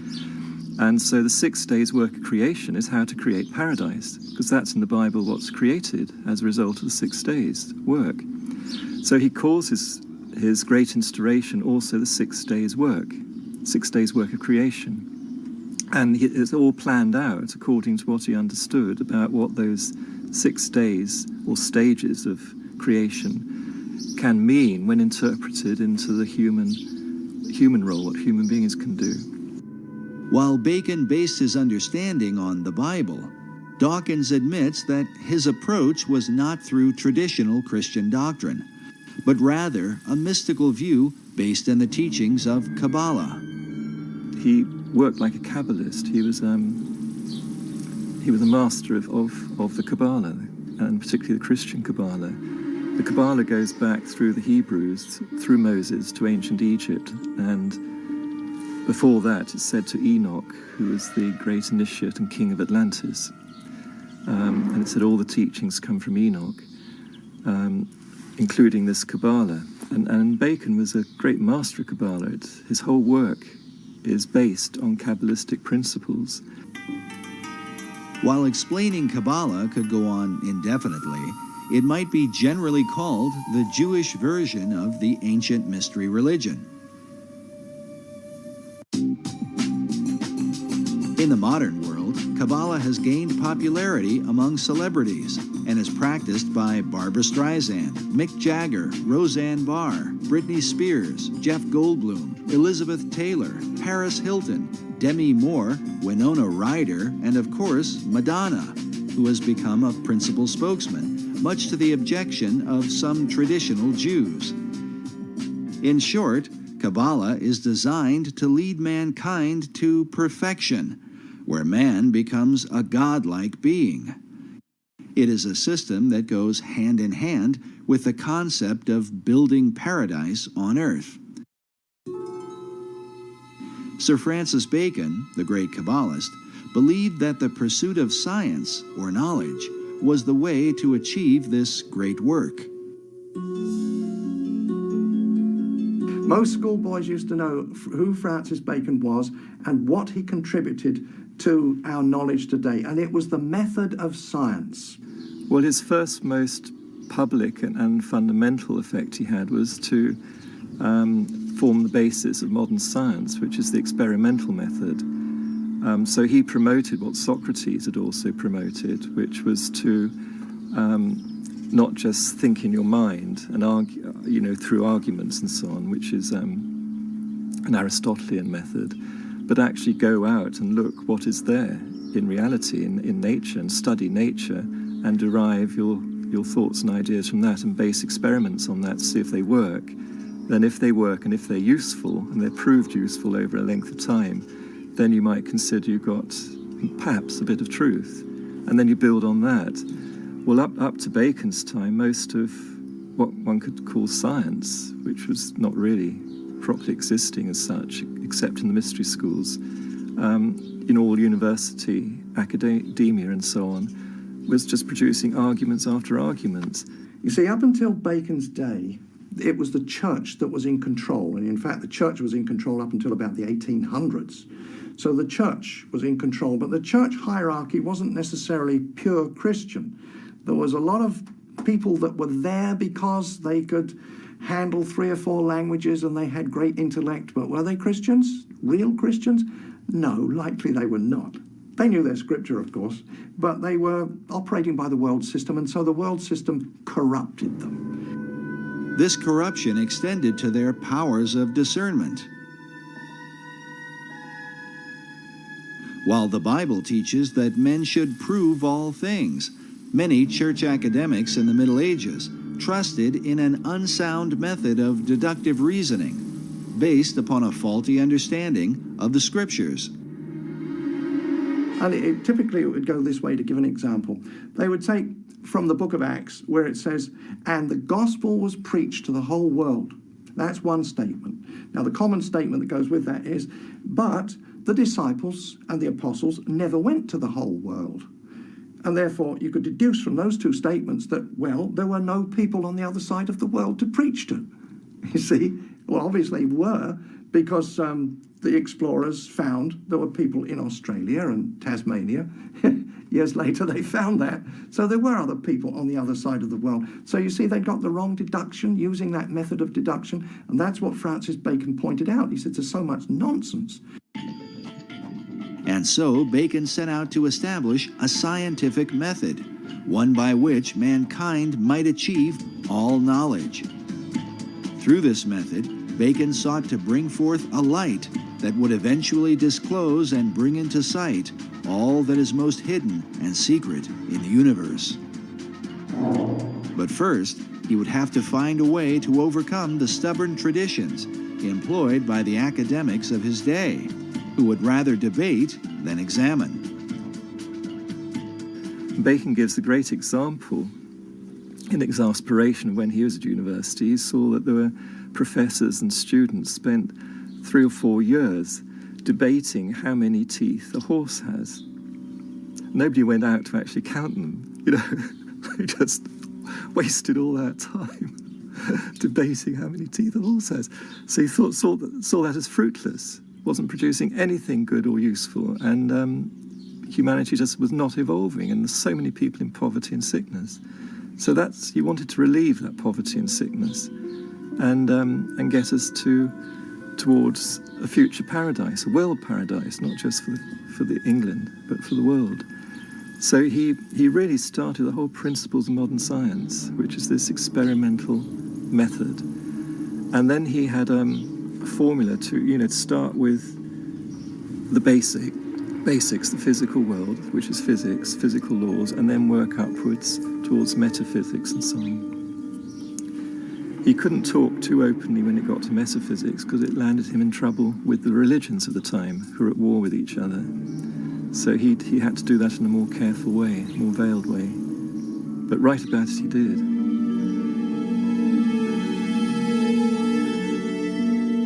Bacon's metaphysical ideas led him into teachings that would have been condemned by both the Catholic and Protestant churches of his day.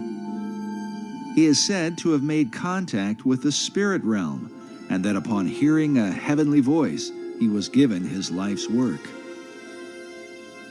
To protect himself, he kept his practices veiled within secret societies. In particular, the ancient Brotherhood of the Rose and Cross. The Rosicrucians had long believed that powers and principalities from the spirit realm possessed secret knowledge that might be used for the benefit of mankind. These and other teachings were to be kept hidden from those considered profane, and especially from the church. The Rosicrucians had to be a secret society. Their object was to discover God's truths after him. But some of their methodology was bordering on witchcraft. For instance, the transmutation of base metals into gold. They claimed they could do it. I don't think so. They claim that they could communicate with angels and demons. Well, in the first place, the scripture tells you not to do it. But their idea was that if you could do that, surely those people, those creatures at least, the angels and the demons, they know a lot of things that we don't know. After all, they've been around since time immemorial, and they are familiar with heaven itself, so surely they can tell us many secrets. Well, the church, you see, would take a dim view of that, and they could be put to death for that sort of thing. The Rosicrucian Society had been formed in England prior to Bacon's birth, in part for the purpose of protecting Queen Elizabeth I. In the 16th century, the conflict between Roman Catholicism and the Protestant Church of England was at its peak.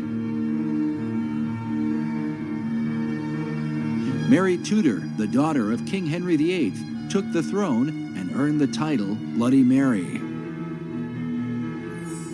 They were looking for another heir, and so there were no boy heirs of, or no legal boy heirs of Henry, but he had daughters. And so we have Mary.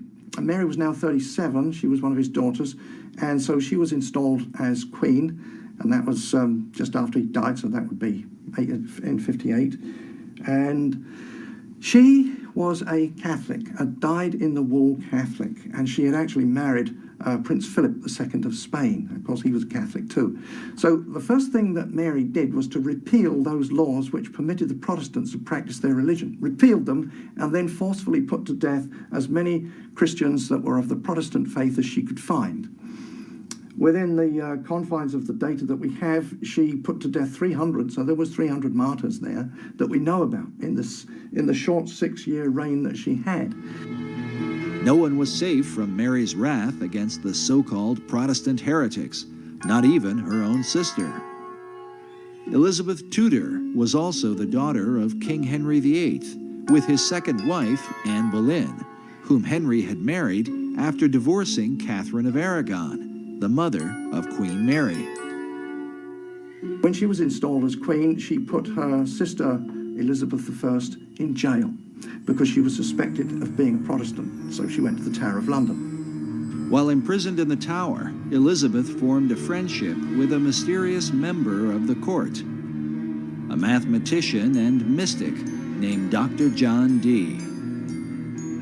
He was known in the early Elizabethan days as the real wise man, the magus, and he was into a lot of esoteric study. You know, he was certainly an initiate of the wisdom traditions. Dr. John Dee was one of the foremost geniuses of his day. John Dee was 34 years older than Francis Bacon, and John Dee was a mathematician, lived in London. He was a mathematician and astrologer to Queen Mary Tudor. That's Bloody Mary. While Dee began in Mary's service, he soon fell out of favor because of his bizarre experiments, and some say his friendship with Elizabeth. In any case, Dee was imprisoned under suspicion of sorcery, an accusation that would follow him throughout his life, and one that seems not unfounded, considering his system of magic is still practiced by many occultists to this day. One thing that he is most noted for today among occultists is that he and a fellow named Edward Kelly, who was a medium, did magical invocations related to the Book of Enoch to produce an entire, what today is called, Enochian system of magic. And it's this incredibly complex language and alphabet and cubes and magic squares, and it's extremely complex, and it's very, very powerful. In his quest for knowledge, Dee tapped into the powers of the beyond, hoping to learn secrets from the spirit realm. But that's not to say he wasn't trying to communicate with angels. He did. And they can be contacted and talked with. Roughly, it means messengers of God. So that's what Dee was trying to do in his own way. But he obviously was too open about it. So in the end, he got persecuted for this. But not everyone saw Dee's dabbling as communicating with angels of God. Dee once wrote that he was looked upon as a companion of hellhounds, a caller and a conjurer of wicked and damned spirits. Yet, like Bacon, he practiced much of his craft in secret as an active member of the Rosicrucians in England. Some even credit Dee with founding the modern Rosicrucian movement.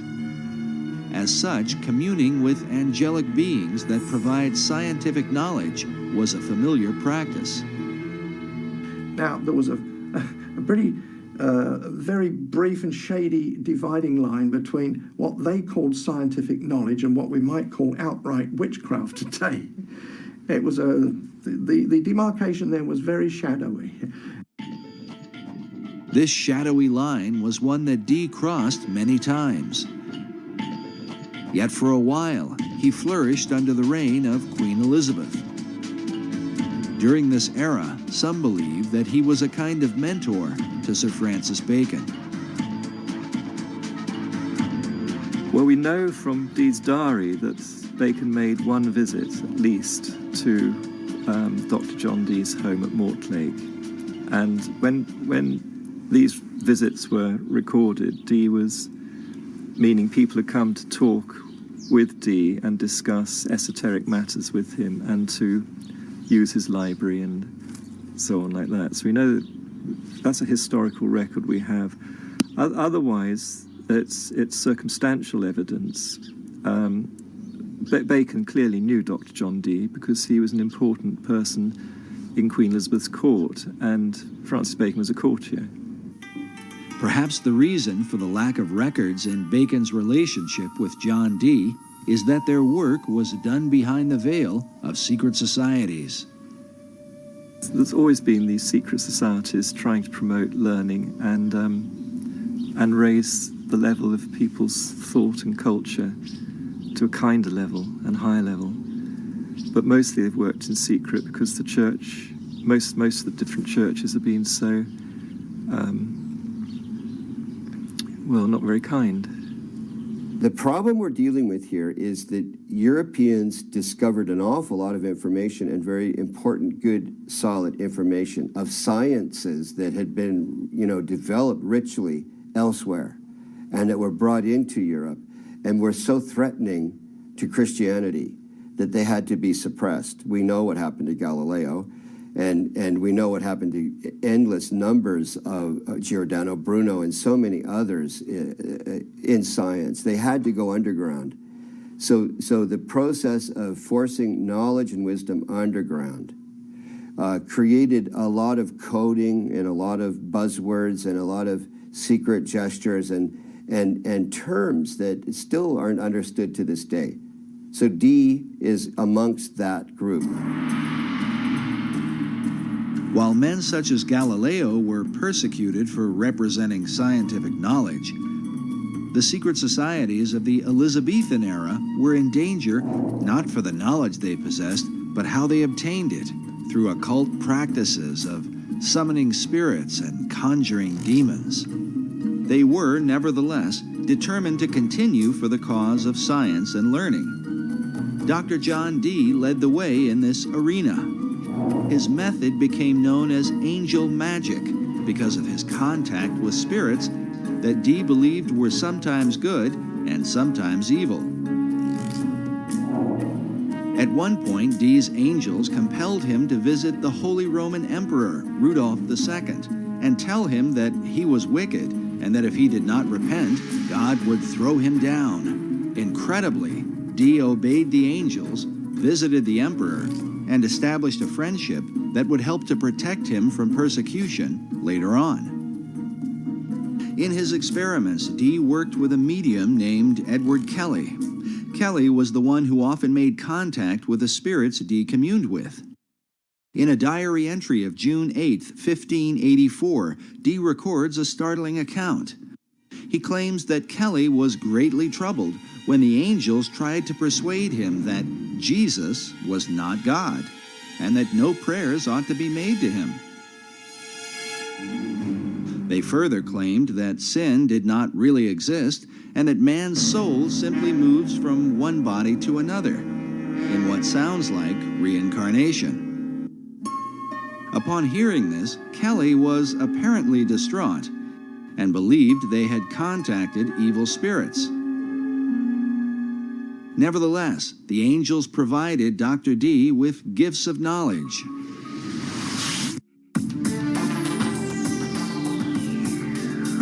Dee was the first to apply Euclidean geometry to navigation. He built the instruments for and trained the first-rate navigators. He is credited with coining the word Britannia, or Britain, and his influence laid the foundation for what would become the British Empire. He made his own maps and is said to have charted the northeast and northwest passages in his attempts to increase the wealth of England by gaining access to the New World. And believe it or not, the New World has been secretly influenced by his example. John Dee is considered the original wizard. He was the inspiration for the character of Prospero in Shakespeare's The Tempest, and for Christopher Marlowe's Dr. Faustus. In the modern world, Dee was the role model for J.K. Rowling's Albus Dumbledore in the Harry Potter books, the character of Gandalf in Tolkien's Lord of the Rings, and even Ian Fleming's James Bond.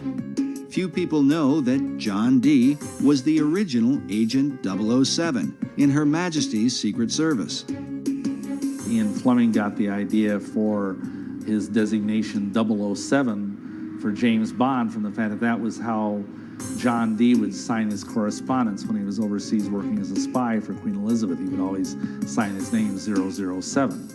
And that's where the concept came in for James Bond. Because James Bond was originally intended to be kind of a modern day Dr. John Dee, although it never really developed that way. While Dee's character continues to intrigue, some would argue that compelling the imaginations of literary minds was not his greatest influence. This image shows what appears to be a wizened old man passing a lamp in the dead of night to a younger man in Elizabethan clothing. Baconians believe this old world engraving represents Dr. John Dee passing the lamp of esoteric knowledge and wisdom to his successor, Francis Bacon. Both Bacon and Dee were men of science, dedicated to the advancement of learning. Both men were members of the Rosicrucian Society, of which Bacon would become the chief. Like Bacon, John Dee believed that America was indeed the lost continent of Atlantis. But where did he get this idea? Was it given to him by his angels?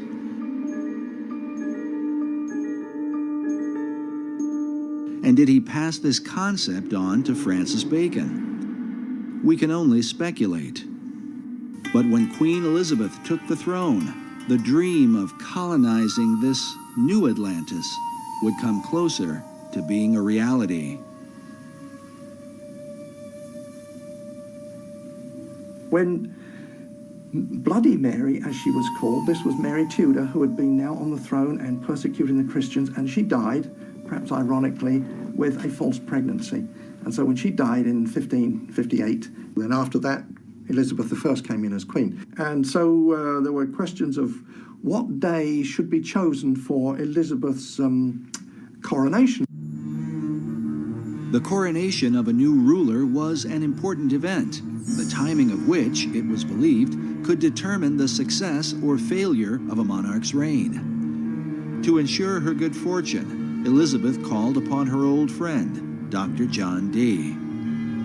He was the Queen's astrologer, too. He computed the date for her to be crowned. Astrology in those days didn't mean necessarily what we understand it to mean today. There were some odd things about it, but there was a study of the stars, that we would call today astronomy. So they had to know about the movements of the stars and the planets, and they were pretty knowledgeable about that. So it was a strange mixture of astrology and astronomy. So that's what he was doing. It's debatable how the efforts of Dee's astrology impacted the course of England. But when the new queen took the throne, it marked the beginning of an unprecedented era in English history. During this time, the language of the New World would be transformed, ancient knowledge would unfold, and the course of the philosophic empire would be established. The modern world would be changed forever, largely because of Queen Elizabeth I. And she was bright. This was Queen Elizabeth of England, one of the brightest queens that England has ever had. Whether she was a true Christian or not was perhaps doubtful, but at least she did support the Protestant cause and not the Catholic one.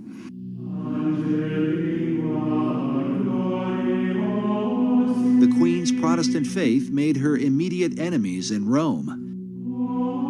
In April of 1570, Pope Pius V issued a papal bull excommunicating her from, quote, the unity of the body of Christ. Well, that meant that the Pope was saying to all the Catholic kings of Europe, go and invade England, kill the Queen, take over the country, make it Catholic, and I'll give you my blessing. So that was a huge threat to England and the Queen. So the English, who didn't like that, didn't like that idea, they formed a close-knit protection around the Queen and their country. To answer the threat of spies and assassins from Rome, the English set up an intelligence network under the leadership of Sir Francis Walsingham, known as the Queen's Spy Master. Among his secret agents were Dr. John Dee and later on Sir Francis Bacon, along with their Rosicrucian Society, which is said to have been formed in England for the purpose of protecting Elizabeth. But some suspect the Order of the Rose and Cross had yet another agenda. I think they would have definitely been on the Protestant side of things. They would have had a vested interest in using all of their both political savvy and occult savvy to protect the Queen, but I also think they had an esoteric agenda as well. This society had a very esoteric base. Behind it had links with the wisdom societies, the wisdom traditions throughout Europe, and inherited a lot of that wisdom light being passed on. And so they had an inner program which was to try to raise consciousness of society. According to Bacon, Rosicrucianism seemed to represent the very heart and focus of the entire New Atlantis concept. Francis Bacon's last book that he was writing at the time when he allegedly died, that was 1626, but his last book was called The New Atlantis, and the subtitle was The Land of the Rosicrucians. Why the Land of the Rosicrucians, or Rosicrucians? Why did Bacon deem their influence to be so important? Rosicrucianism gets its name from the symbols, the main symbols used, and that's the rose and the cross. But these are very ancient symbols. They go back long way in time, and being used by different societies for thousands of years. In the hands of different societies, the symbol has been interpreted in a variety of ways. There is the decipherment of the rose that received much attention in Dan Brown's Da Vinci Code. The rose is a symbol of secrecy, and the term in Latin that characterized the relationship of the rose to secrecy was sub rosa, meaning under the rose. So secret orders world round, when they swear to secrecy, swear sub rosa. The secrecy of the rose represents the hidden knowledge of the ancient mystery religion, while the cross symbolizes Christianity. The combining of these two is what defines the belief of nearly all the secret orders. The symbology there is the infusion of all this Eastern Persian spirituality into Christianity. Was this fusion of beliefs a part of Bacon's plan? And what sort of impact could it have? The Reformers argued that the mixture of paganism and Christianity is what produced the Dark Ages.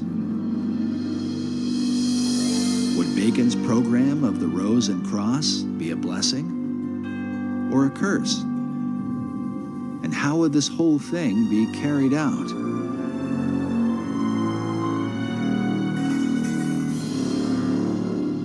when one follows the Rosicrucian trail, John Dee was a very, very key influence in the historical Rosicrucians, and some say even the founder of it, the first president of it. But at some point, the presidency was given over to Francis Bacon, and he was in charge of the Rosicrucians, not just in England, but it spread right through Europe, and was following Bacon's particular program. And outwardly, Bacon called his program the advancement of proficience of learning. This advancement of learning represented Bacon's desire to transform the world through knowledge. But he recognized that the key to obtaining knowledge was in a people's ability to communicate. As such, Bacon worked to reform the English language in ways never before realized. And it is a bit strange that the English language, as crude as it was in the time of Bacon's youth, by the time he died, it was becoming one of the most refined languages. But in England at that time, the English was dreadful. It was garbled with all kinds of different dialects, because if you think about it, England was made up of the Saxons, the Danes, the Gauls who had invaded, they were the Frenchmen, and they had a whole mixture of languages. So very often one Englishman could not communicate with another. To address the problem, Bacon surrounded himself with writers and poets who were like-minded.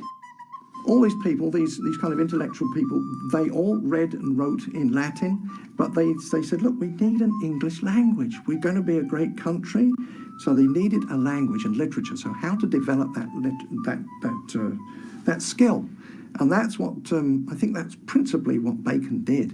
He gathered around him a literary society, writers, poets, artists as well. And some of them were employed to as part of the Secret Service of Queen Elizabeth.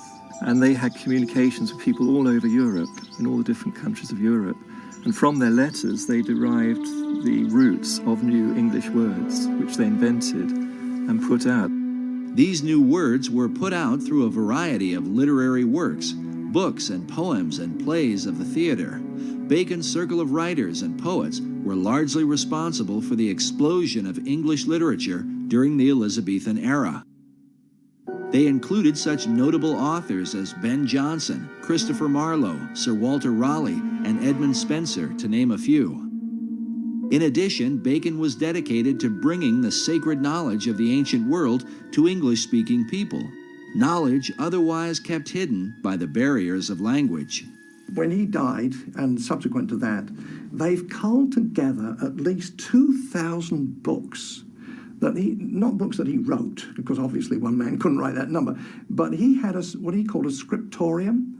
These were scribes who he paid to write for him. When he was the Lord High Chancellor of England, he had wealth, and he used to pay the scriptorium, these scribes, and he paid people to translate the classic books, Homer's Iliad, all the old Greek, the Roman classics, and all those classics, Livy, translate them all into English and put them in books. It turns out, too, that Bacon had a printing press. He had a factory with using brass plates for printing. That was his own thing. Nobody knew about that until rather recently. But nevertheless, there were 2,000 works that we know of that passed through his hands in one way or another to give literacy to the English public. Printing presses to make these books available to many people at a cheap price. But Bacon's purpose and that of his literary society was to prepare the people of the old world to colonize the land of the new. As the term colonization scheme suggests, the launching of Bacon's plan for America was not by chance, but by design. It could be said that his great scheme began at an early age, perhaps when he was sent by Queen Elizabeth I to the court of France, where he was inspired by the example of the French poets.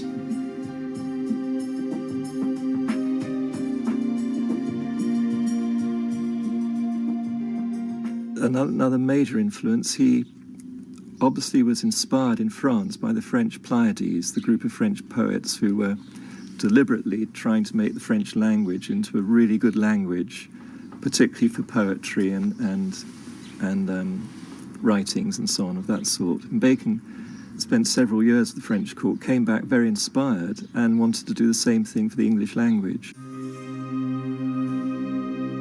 Upon his return to England, he was sent to study law at the prestigious Gray's Inn in London, where his statue can be seen today. It was here that Bacon formed the beginnings of his own literary society, a secret group known as the Knights of the Helmet. The Knights of the Helmet were actually the name of a masque he wrote, or it's thought he must have written, because masques were put together by a lot of people for the royal court or for the Inns Court, which was where the lawyers were. And to get a job as a lawyer or a minister or official in the government, you had to be first of all a lawyer, and you had to know how the royal court worked. So every year they had to put on huge celebrations imitating the royal court, and part of that celebration was masks. And many people were involved in creating these entertainments with their masks. Francis Bacon was just one of them, but he became a key one, and he wrote quite a lot of the mask material, which one can identify. You know, once you get to know Bacon and his writings, you can identify what was done. And he's acclaimed by the lawyers as being the great one who inspired them and led them and wrote for them, you know. But the Knights of the Helmets was the name of one of the masks at a key moment when the whole Shakespeare authorship, the name, the Shakespeare, was being used for the first time. The Knights of the Helmet took as their inspiration the Greek goddess Pallas Athena, who carried a spear and who wore a great helmet, a symbol of secrecy. According to tradition, one that wears the helmet of Athena becomes invisible.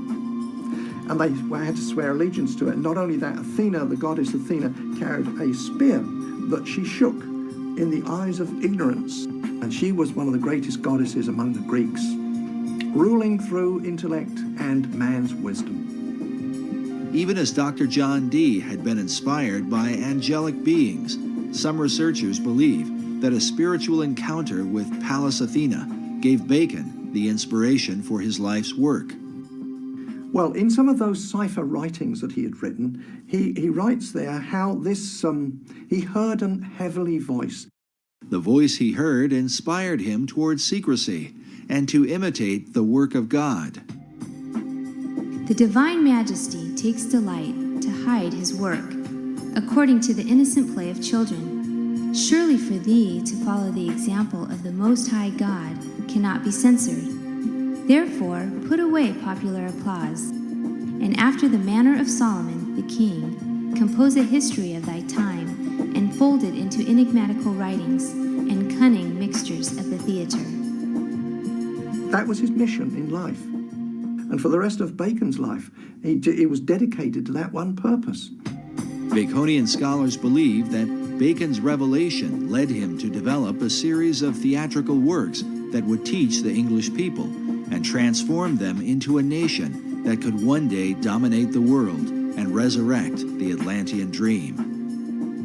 Believing that he put away popular applause as his heavenly voice had commanded, he is said to have written behind the identity of William Shakespeare.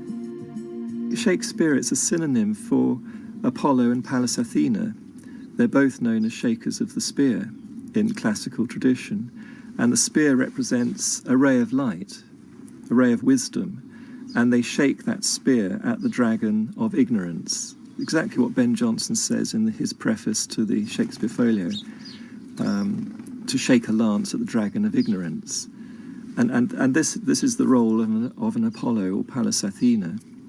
And they have always been the muses of the other 9 muses, who themselves are the muses of all the writers, poets, artists, and so on in history. So Apollo and Athena are the great inspirers. They're the great Shakespeares. Bacon incorporated these Greek gods within a key symbol, the AA headpiece representing Apollo and Athena. Usually one of the A's is shaded, denoting a light and dark side. This symbol is found printed at the head of certain pages within the Shakespeare Folio and among the acknowledged works of Francis Bacon. Of the two polarities, Apollo and Athena, it was Athena that seemed to dominate Bacon's imagination.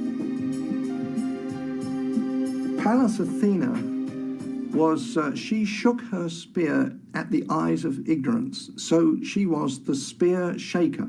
Now, she's always been known as the spear shaker. That was long before the time of Bacon. Back to the Greeks, the spear shaker. So he took that name, spear shaker, and just turned it around to make it Shakespeare. And it used to be written with a hyphen, and then it became one word, Shakespeare, as the name of the playwright for those Shakespearean plays. But what of the real William Shakespeare, the Stratford man whose name has been revered for nearly 500 years? His writings have been attributed to a number of other authors, including the playwright Christopher Marlowe, Edward de Vere, the 17th Earl of Oxford, and even Queen Elizabeth herself. But Sir Francis Bacon seems to lead the pack of would-be bards, with well over 200 books, essays, and pamphlets on the subject, many of which insist he is the real and true Shakespeare. Meanwhile, Baconian scholars argue that the Stratford man simply lacked the experience and education to have written the works that bear his name. There is a mystery because when you look at the plays, everything that's in them and what lies behind them in terms of experience, knowledge, and so on like that's expressed through the plays, and the philosophy in the plays, and so on like that, they do not match up with what we know of the life of the actor. In fact, the life of the actor is quite well known. There's quite a lot of research been done on William Shakespeare Stratford, so a lot is known about his life, and none of it matches up what you can deduce from the author from the plays themselves. In fact, the more we find out about the life of the actor, the worse it gets. Here you have a guy who is barely literate enough to make a mark, much less write his name. His mark was only existent in 5 documents. There's not a single letter either from him or to him by any of his contemporaries. How can this guy have written the greatest literary works in the history of the world? It just didn't happen. Whoever's the author certainly knew about certain things happening abroad in the royal courts, in France, in Italy, and in Spain. Not only taught the workings of the court, but the intrigues as well, and who would know that? Certainly not a play actor like the William Shakespeare. There's no way that man could have known the intrigues that went on inside the court. But Francis Bacon did. He was well familiar with it. He was brought up in the court. You can't just say, oh, genius did it all. It's impossible for genius alone to do that. You've got to have all that background experience, knowledge, and so on, to get something like the Shakespeare plays. There's even a quote from one of the justices, one of the English justices, that it's clear that from the Shakespeare writings that the author had to be an attorney because there is not a single legal error contained in any of them. He writes, the author writes naturally as if he's a lawyer. You know, it doesn't just put in legal terms here and there just to suit the story. It just legal terms and the whole legal jargon just rolls off him absolutely naturally as if he's used to living in that environment all the time. Well, that doesn't fit the actor from Stratford. There's just no way the historic William Shakespeare could have written these plays. There's only one person who could possibly be the author of those plays, which is Francis Bacon. Yet wouldn't the colossal size of all the plays, poems, and sonnets be too much for Bacon himself to complete, especially while becoming a lawyer, launching modern science, and writing the many other works attributed to him? This could be where the Knights of the Helmet took part, as evidence suggests that the plays may have been the collective effort of Bacon's literary society. We know from historical records that Bacon actually had a literary group around him. Some of them were actually paid, employed by him, and others just did it voluntarily. A big group. Why? Why did he do that?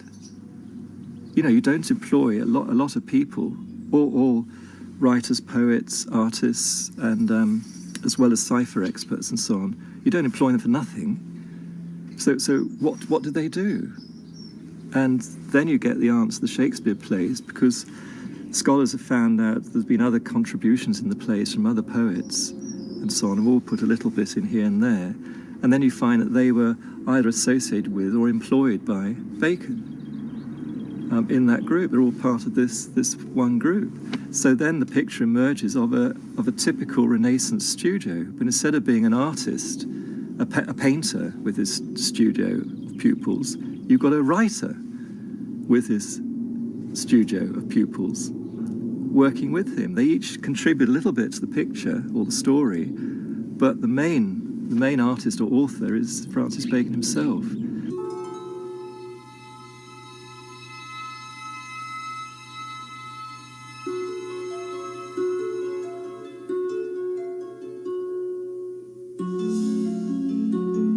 But in the town of Stratford-upon-Avon, people come from all over the world to view the birthplace of the man considered to be the greatest literary mind of all time.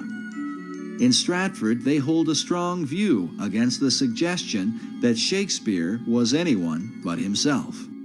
It's a conspiracy theory, and it's all aimed at toppling the greatest writer who's ever lived. There is a Shakespearean Trust in England, and these are people who are dedicated to the cause of supporting and maintaining that William Shakespeare, the actor, was the actual playwright. I think it's highly unlikely. Dr. Paul Edmondson is the head of education at the Shakespeare Birthplace Trust in Stratford-upon-Avon. In this debate, he is known as a Stratfordian, not just because of where he lives, but because of his traditional view of Shakespeare. The Stratfordians are considered the academic adversaries of Baconians. We asked Dr. Edmondson to comment on the Bacon-Shakespeare theory. It first occurred in 1785. A vicar just outside Stratford got to the age of 80, and then there's some report of him burning the papers that he'd been working on, as if in his later years he just kind of renounced any theory that he had about Bacon. It was taken up in 1856 by, what a surprise, Delia Bacon, no descendant, but she wanted to prove that Bacon wrote the plays. She even went as far as having herself locked in Holy Trinity Church to dig up the grave of Shakespeare, convinced that some manuscripts would have been inside the grave saying, "I did not write the plays, it was Bacon instead." And she didn't get as far as digging up the corpse of Shakespeare, and later she went mad after the publication of her book. But her book was groundbreaking. She had good support from Nathaniel Hawthorne, Mark Twain. She knew literary figures in the States. Mark Twain was certainly convinced that the historic William Shakespeare did not write the Shakespeare plays. And this is a guy, how can you deny his conclusions? He had the money to investigate it. He had the time to investigate it. He's not known as a crackpot in any other venue.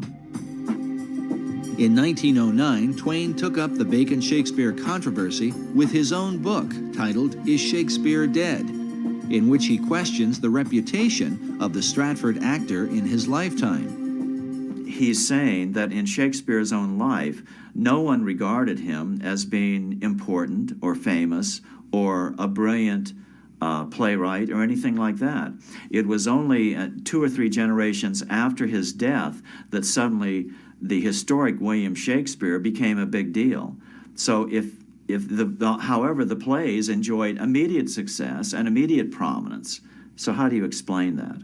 That's simply not true. There's all sorts of evidence that he died and that he was remembered after his death. First of all, there's the very significant memorial bust in Holy Trinity Church, which not only is an early likeness of Shakespeare to give us a sense of what the man actually looked like, but it also mentions him as a great writer on the inscription of the monument, "See living art," but paid to serve his wit. I'm paraphrasing there, but it mentions living art and looking at the page rather than the monument, which is an echo of, or prefigures, possibly, the commendatory verse of Ben Jonson, Shakespeare's friend and contemporary playwright, at the front of the first folio. The first folio is the first time Shakespeare's works are gathered together after his death by his friends. That's crucial. What is equally crucial is that the two tributes mentioned by Dr. Edmondson did not come about until years after Shakespeare's death. Other great writers of the time, like poet Ben Jonson, were given more immediate recognition within months of their passing. Just as importantly, the great folio assembled by Shakespeare's friends 7 years after his death contains what many believe to be some important clues. 19th century author W.F.C. Wigston referred to William Shakespeare as Phantom Captain Shakespeare, the Rosicrucian Mask. This may have been partly due to the world-famous Droeshout portrait that appears on the front of the original Great Folio of 1623. Note the presence of a line extending from the jawline of Shakespeare to the bottom of his left ear, as if to suggest the face were simply a mask. If this seems far-fetched, consider the dedication which appears beside it, written by poet Ben Jonson, a friend of both Shakespeare and Sir Francis Bacon. With a rather mysterious twist, Jonson concludes with the words, "Reader, look not on his picture, but his book."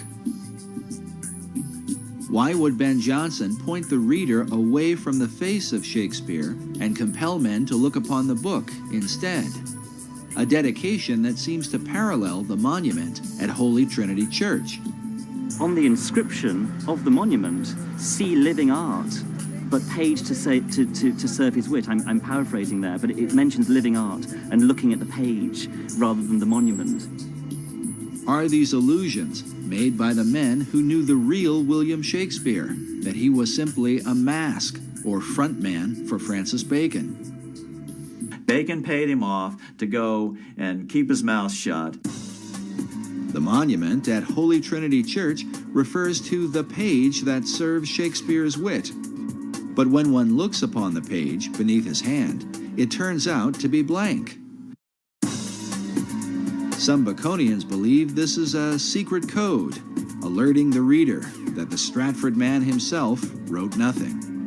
The empty page is said to match the empty expression on the face of Shakespeare, who Baconians argue could barely write his name. It's actually a big embarrassment to, you could say, the academic fraternity that believed the actor wrote the plays. The question of Shakespeare's literacy is often mentioned because of the few known signatures he left behind.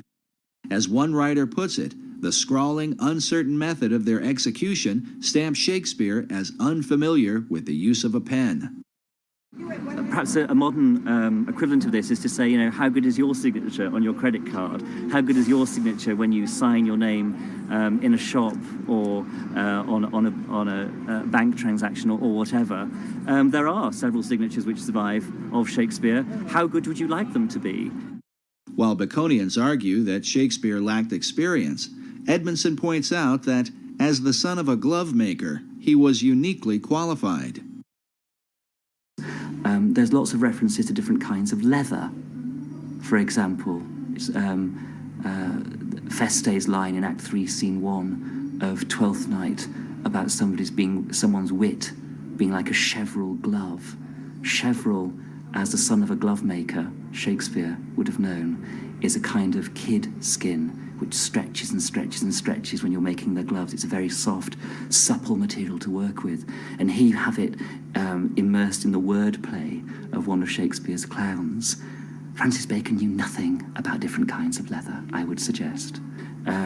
Actually, you could turn this whole thing on its head and say that Shakespeare wrote Bacon, which is something that a lot of people don't suggest, because why bother to do it that way around?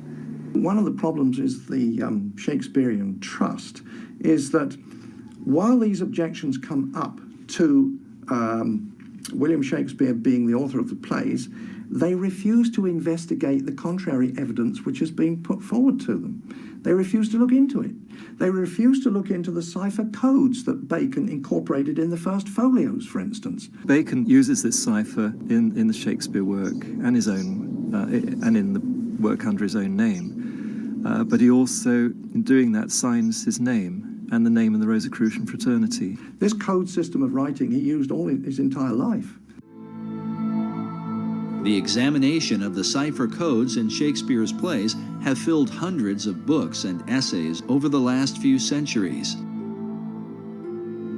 But perhaps the most specific evidence are the presence of Baconian and Rosicrucian emblems in the Great Folio of 1623 and in earlier works by Shakespeare.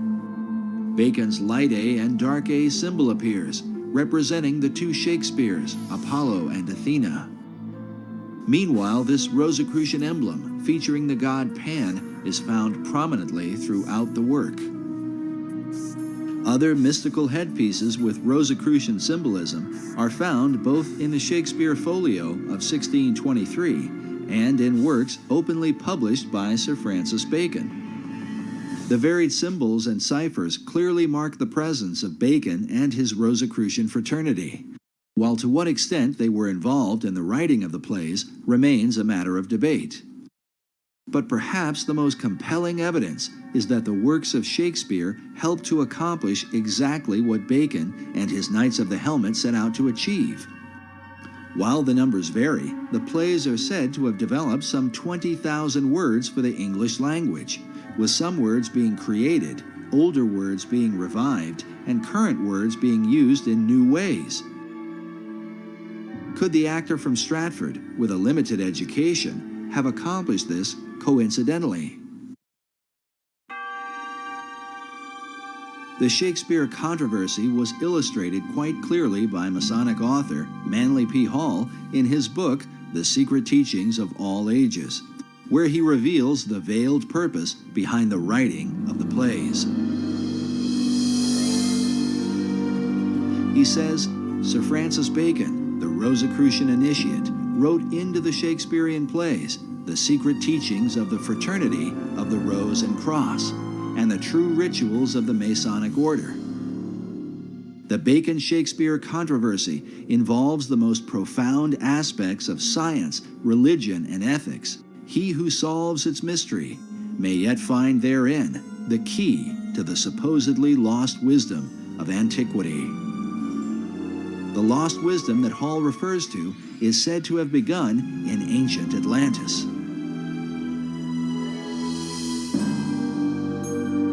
Is this the real key to understanding Shakespeare?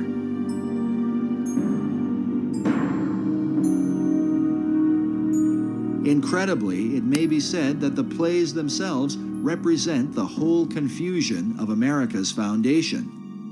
For while Shakespeare contains a clear representation of Christianity, with some 1,200 biblical references, along with them are plays with openly pagan and magical themes. Like the symbol of the Rose and Cross, the plays combine the teachings of Christianity with the wisdom of the mystery religion.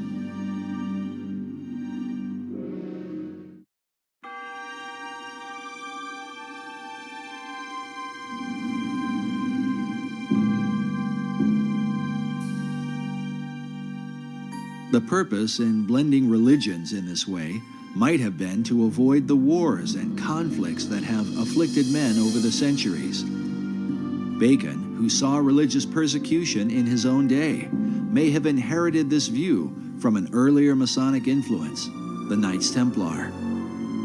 The whole episode of the fall of the Knights Templar is a matter of conflicting historical controversy. We do know that when they left the Holy Land, the order had increased in numbers and power, and by the beginning of the 1200s, they had returned to Europe, and the Knights Templar then became the dominant financial force in Europe.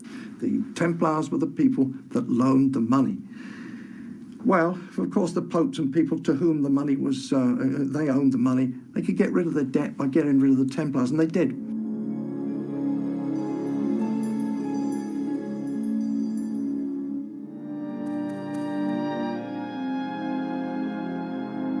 But in addition to the issue of debt, the Templars were accused for embracing certain religious doctrines they had picked up during their time in the Holy Land.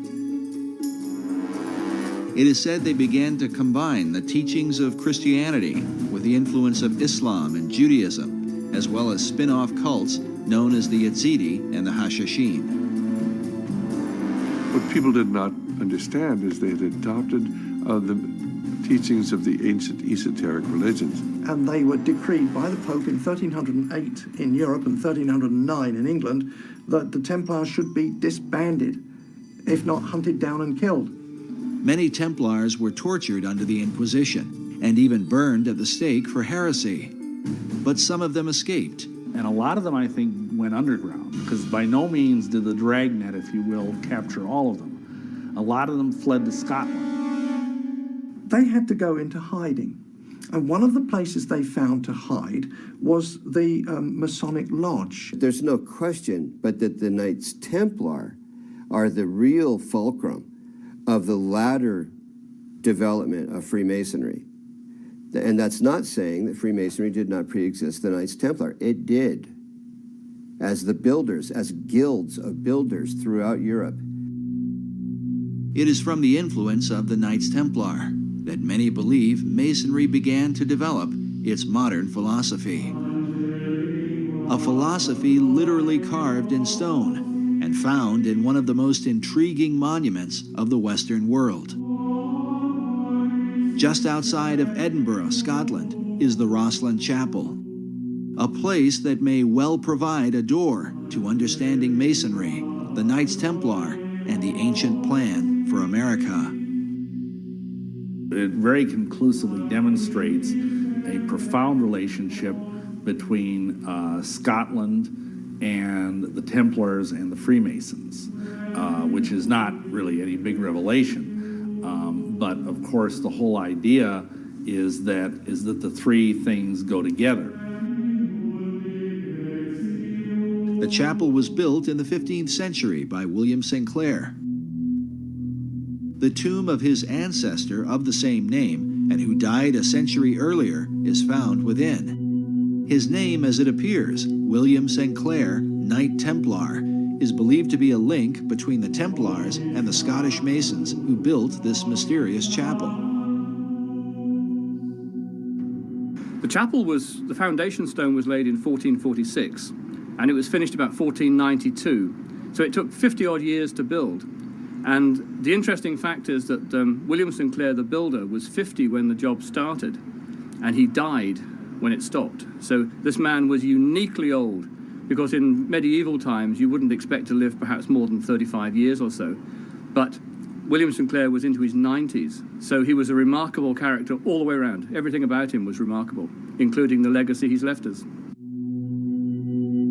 The legacy of Rosslyn Chapel seems to be the very essence of the Templar belief and that of secret societies everywhere.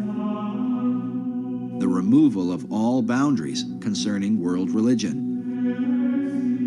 As noted before, this Gnostic theme is well captured in Dan Brown's best-selling book, The Da Vinci Code, a work that has created worldwide controversy. During our visit to Rosslyn Chapel, we encountered Erwin Lutzer, author of the book, The Da Vinci Deception. Of course, as we know, Rosslyn Chapel has become famous because of the Da Vinci Code. And you have people coming from all over the world staring at its ceilings, trying to crack its codes. As we walk through it, it's very probable that the Masons who built it had a field day. They decided that they were going to combine all kinds of mythological elements along with the Bible. So you have Masonic elements in the chapel, you have some pagan elements, you have Christian elements, and they're all thrown together. Rosslyn Chapel is probably one of the most extraordinary buildings in the world. It is like a Disneyland of Masonry and Rosicrucianism. I think the chapel is an enigma. It satisfies the needs of a great number of people who come to Rosslyn for a whole raft of reasons. If you're a Knight Templar or a Freemason, if you are an American looking for some links with the New World before it was discovered, if you're a Sinclair, if you're religious or an art historian or an architectural historian, an esoteric, Rosslyn has got something for you. If you're a paganist, we have over 110 green men. Most churches will have 1 or 2 green men, but we have over 100 of them. The green man is a representation of an ancient fertility god, just one of the many pagan icons in the chapel. And so Rosslyn, not only does it offer a great many things to different people, but it also offers a mystery. The mystery, he explains, is that Rosslyn Chapel, while designed as a Christian church, is filled with so many religious symbols, a person is confused about what they are compelled to worship. It's like having a VCR. You know pretty much what it's meant to do, but you can't actually make it work properly. No one can follow the instructions. And the chapel is like that. We know it's a church. That's fair enough. But it has so many other little stories connected with it and mysteries, and the carvings are not particularly clear, and they can be interpreted one way or another. And so for everything you see in the chapel, there's probably 3 answers. And that, I think, is its great appeal. Centuries after its construction, researchers continue to question the overarching message of the chapel. What was the intent of its design? It may have had a point for the Masons who made it, in the sense that there were various messages that were conveyed. Essentially, Masonry's doctrine, foundationally, and they will even say this publicly, is universalism, which is the idea that basically all religions are the same. It doesn't matter what religion you are, as long as you're sincere and devout in your beliefs, and that all men, they say, may gather at the hospitable altars of Masonry no matter what their religious belief. So, in that sense, they're very much part of pushing toward a one-world religion, and to view biblical Christianity as basically the enemy. Because biblical Christianity makes unique claims about itself that none of these other groups, the Rosicrucians, the Masons, any of these groups, will acknowledge. Some of us are convinced it's important that Christianity be held distinct from some of the elements that are found here in Rosslyn Chapel. After all, the message of Jesus Christ is very, very unique. But throughout history, you've always found those who want to blend together various ideas, various organizations, and various religions. And here at the Rosslyn Chapel, people can come and they can practically see anything that they want. But within the monument is evidence, not only of what the Templars and Masons came to believe, but perhaps a reflection of things to come. The promise of a land where one day their ancient hope might be fulfilled. For inside Rosslyn Chapel, along with the haunting imagery, is evidence of the New World prior to the discovery of Columbus. Well, there is this window which is decorated. The window frame is decorated with Indian corn or maize, and the chapel was built in the 15th century. So it is strange that Indian corn, which wasn't ever grown here, is used as a motif.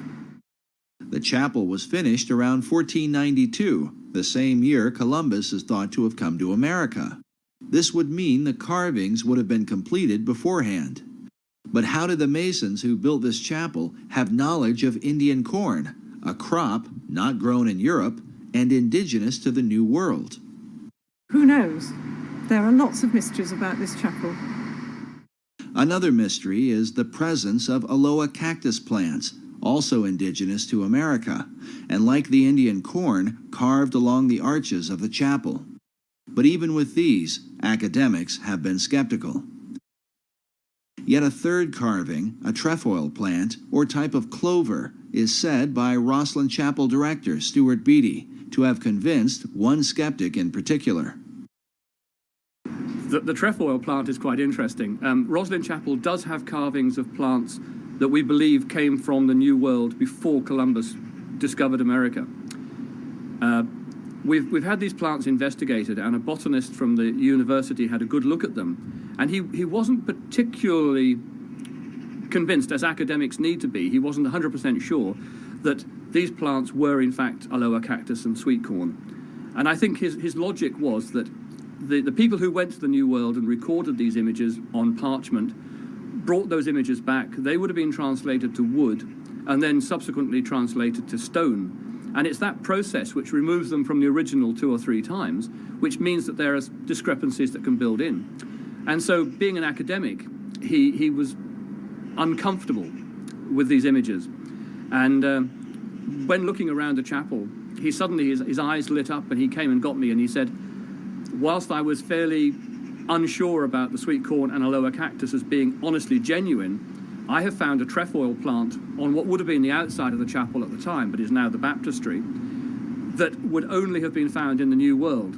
Therefore, I am much more comfortable to say that the other plants are also honest and true.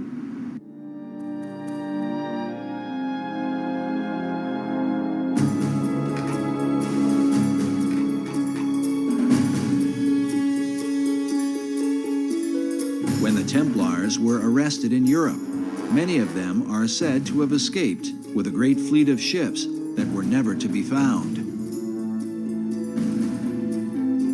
Could they have made their way to the New World? If so, they could have handed down this knowledge through secret societies to men like Francis Bacon, and before him, Christopher Columbus. Some people believe that Columbus didn't just accidentally stumble onto America, that some secret society which he had access to had knowledge of the existence of the continent of both North and South America.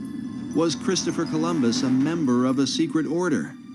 Some researchers point to this painting that depicts Columbus with his left hand in a Kabbalistic gesture, denoting the left-hand path of the initiate, meaning the path of darkness or secrecy. In addition, the ships of Columbus sailed to the New World adorned with red crosses on a white background, the symbol of the Knights Templar. Columbus's wife was the daughter of a famous Knights Templar line that passed along what are called portolands and cartographs that Columbus had direct access to. And we know that he robbed the Portuguese and brought all of those portolands to Isabella and Ferdinand. What I'm suggesting is that people knew about this new Atlantis. They knew at the time of Columbus and before the time of Columbus. But did the secret societies involved view the New World as Atlantis of old? And if so, from where did they develop this idea? Was it only from Plato's account? Or from a belief more deeply rooted in America's secret history? In his groundbreaking book, America BC, Harvard professor Barry Fell reveals the presence of ancient Europeans in New England and the American Midwest as far back as 800 BC. The author uncovers evidence of ancient Celts and Druids with travelers from Spain, Libya, Carthage, Rome, and Egypt, all of whom came to the New World centuries prior to its so-called discovery by Columbus. His research exposes that the all-seeing eye was present in places like Vermont and New Hampshire long before the new order of the ages was declared. Does this stand as proof that America was indeed known by the ancients and that its destiny has been the plan of secret societies from long ago? Sir Francis Bacon believed it was his mission to reform the world in preparation for building paradise on earth, to lead mankind into a new age. And Bacon himself called himself the herald of the new age, which is the title of Elijah. And in tradition, Elijah is said to come again and again to prepare people for the coming of the Messiah or coming of the Christ, which has many different interpretations.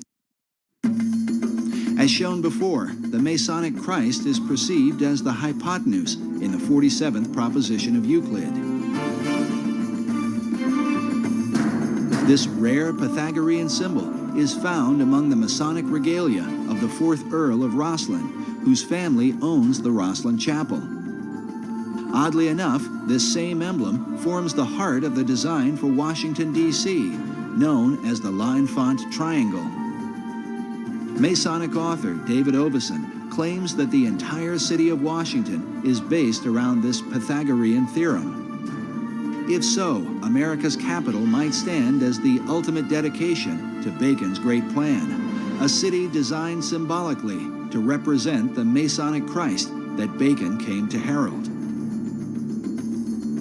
If these things are so, what can this mean for the secret destiny of America?